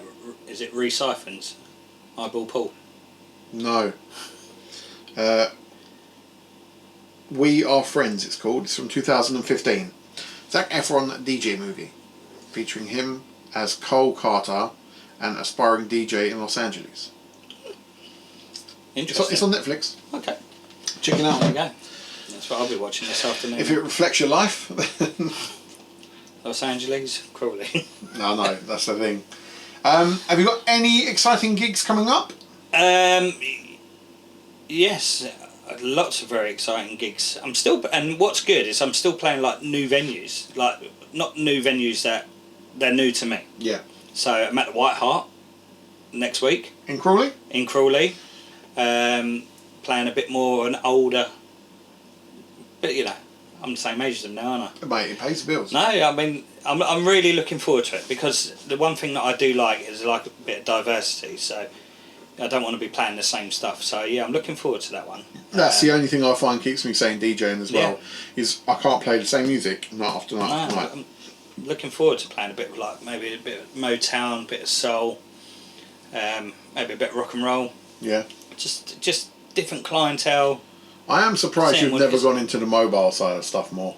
I can't get it in my car. It is a pain in the ass. I did do a friend's wedding, and a guy was dancing so hard that he had a heart attack. Yes. So packing up, and the ambulance crew was there with Boop. oxygen mask Play on him. off. Yeah, he was knackered. Mate. But yeah, that was quite funny. Yeah, I know you've done the odd private gig. Yeah, Actually, I mean, I've met a lot of people in the industry that then go, "Oh, can you do my wedding?" And I'm like, "Oh God." Like, it's your biggest day of your life kind of thing. You spent a lot of money. There's a lot of pressure on wedding DJs, Yeah, mate. I'm telling you. and that, you know, and they want to pay me what they used to pay me in the club. I mean, you're like, hang on a minute. Hey, wedding think you're the same DJs price. get a lot more, but you want me. They And do. It's, Wedding DJs are the better paid, but that's because of the amount of equipment they've had to it's a longer put money day, isn't it? into, yeah. And You it know, is. it's the travel, the setting up, packing down, insurances. Yeah. I get it. I get why they get paid more, but they're still not better. It's still not better. No, them DJs are not better than what we can do. Are you a mobile DJ? Yeah. No. Not having it. I'll be honest. So I learnt my trade from doing mobile stuff, and I'll tell everyone that is DJing or beginning to start DJing, do some mobile gigs like. Oh, kids, I like, did mobiles. It was the best thing for me to learn my crowd reading. It taught me my crowd reading, and I think that's one of my strongest parts of my game. I think it's probably is the strongest part of my DJing, is being able to read a crowd of what they do and don't want. Sometimes delivering that not so strong, but in terms of feeling what they like, I'd say that is all because I've done all my mobile DJing stuff. But in terms of DJing, well, you can only learn. The skill of DJing is exactly like art, and I say this to everyone. You know, if me and Matt sat here and we drew a cat, right? We've got the same pencil, same bit of paper, same fucking cat. It'd look completely fucking different. I got an A now. Did you? It would be better than my cat then. I can't fucking draw. But Yours is a dog. mine would look fucking deformed. But in terms of DJing, it's the same. We give us the same songs, go mix it. The mix will still sound different. Yep. And luckily, we're really lucky that people like what we put into our music. The way we do it, our style of DJing, people like. And then we're only going to get overtaken when a DJ comes along and is more creative with their mix than what we are. Yeah, it's a step up. Yeah, up your fucking game. The only way you're probably going to do that, and I'll be honest, is if you can do what James Hype and those guys do for 7 hours, which is almost impossible. Yeah, but then do the people in Medusa Bar want to hear James Hype's music? No, exactly. It's the type of music. It's being able to do what he does with every genre. The only other DJ I know who is close to what we do on a regular and does it to a fucking great standard is Jaguar Skills. Jaguar Skills is a multi-genre DJ that can fucking put energy into almost anything. You worked with him? Yeah. Have you? Me? No, I haven't. I worked with him twice. The pitch is always at 0. Tells you a lot. I ain't saying a word. So, but it is very, as we know, you can now produce mixes. It's clever what he does. Yeah. It is clever, like how he goes from one to the other, but I will say that it is produced. Yeah, production behind it. Yeah, and if you're wondering what we mean by that, is basically you can get production software. Come and check me out. Check out Matt Birchall's mixes on Mixcloud. So, But yeah, you know, technology does allow you to be more productive with a mix now from what we do live. So what you always see online may not always be what they're actually doing. Yeah, I'm saying. You know, and also it might be pre-arranged and preset in a production software. So they might take, because acapellas, obviously you can now make them yourself. So you can then make a version of a song perfectly how we would do it live and use stems and stuff. You can now produce it, so all you got to do is when it gets to that part you press play. Yep. And pretend you're doing all the other shit. There's ways around it, and I think people are becoming more savvy to it. It's a bit like AI. It's trying to figure out what is AI and what is not. Yeah. With DJing, it's the same, trying to figure out what is real and happening there and then. Are they doing it live? And then on top of that, trying to do it for like 6 hours. I remember I'd done a 7-hour gig a few years back, and the amount of music I went through was unreal, and the amount of energy it took from me was fucking phenomenal. But you can't do one DJ on your own longer than 7 hours. I think you're just going to lose energy and you're going to run out of music. And well, I was doing 11 hours every Saturday, wasn't I? Up until last June. I can see that would drain. It's just brunch from 4 o'clock until 3. That is, I love brunch parties, but if you're then DJing in the evening, the only way you can survive is if where you're going is different to music to what you were doing. Yeah. Because otherwise it's just fucking mind-numbing. There was a dip down about 8 o'clock after sort of the 4-hour brunch kind of thing. It went down, but then you reset, come back in. But yeah, that was, did that for about a year. So when we talk about things like resetting and that, people that aren't necessarily DJs or DJs come up, they might not understand these terms. No. But it's something you can learn. Still reset with a big song though. Yeah. Yeah, and you'll learn all of this as you're learning the craft, and that's why it's important if you've got a type of music, so let's say urban music like Angelique, if you want to be that sort of DJ, you need to be in venues like that to hear different ways of doing stuff. Or otherwise you're not going to pick it up, and then you can take it and adapt it how you want. I've nicked loads of mixes off Matt and I just adapt them to the way I do it. I never ever used to roll. Ever. You love a roll. I do like a roll. Yeah. Yeah. I never used to echo until I met you. Really? Yeah. Fucking mate, Echo saved my life. Yep. And yeah, well, like Fazal is a fucking demon at scratching. Yep. He's just that's one thing I'd love to be able to do well. It's just practice, isn't it? But we don't have time to do that practicing anymore. No, because our DJing time is that is our practice. We're doing it live all the time. Yep. Like I look at the amount of hours I used to spend in my bedroom, and now, like on a Friday and Saturday night, that is my DJ time. I don't DJ outside of my residencies. I don't have new records or stuff at home to try, unless, as you say, unless we're making a mashup or doing production with it. Yeah. That's it. We're in the studio here where I've got a pair of decks. I don't ever come down here and have a mix. Like my controller don't come out the boot of the car. Exactly. Yeah. This is what I mean. It's mad. We don't get time to practice these things or try these things unless we're DJing. And that's why at times you'll hear, me especially, I'll fuck up mixes from time to time because I'm normally trying something. So, but again, that's the only way you're going to learn is by fucking it up. So if you're a new DJ out there and you're trying to get in the game, don't be afraid of fucking shit up. That is your biggest learning curve you'll get. And from the mental health side of stuff, I hope you've got friends like I've got Matt, and Matt's got friends and circles that can support you when needed. And don't forget about the services we spoke about. Hopefully you won't get Jean on the end of the phone. And if you do, just send her a bit of love before you hang up. Or speak louder. Poor woman, having trouble with Matt Birchall. Thanks, mate. Nah, you're welcome. Well, it has been a solid 2.5 hours. Thank you very much for joining us on the Pull Up Podcast. Hopefully you enjoyed this segment, and we'll be back with another episode real soon. Take care. My fucking mouse has died. Fucking stupid computers. There we go. You can edit that. We'll do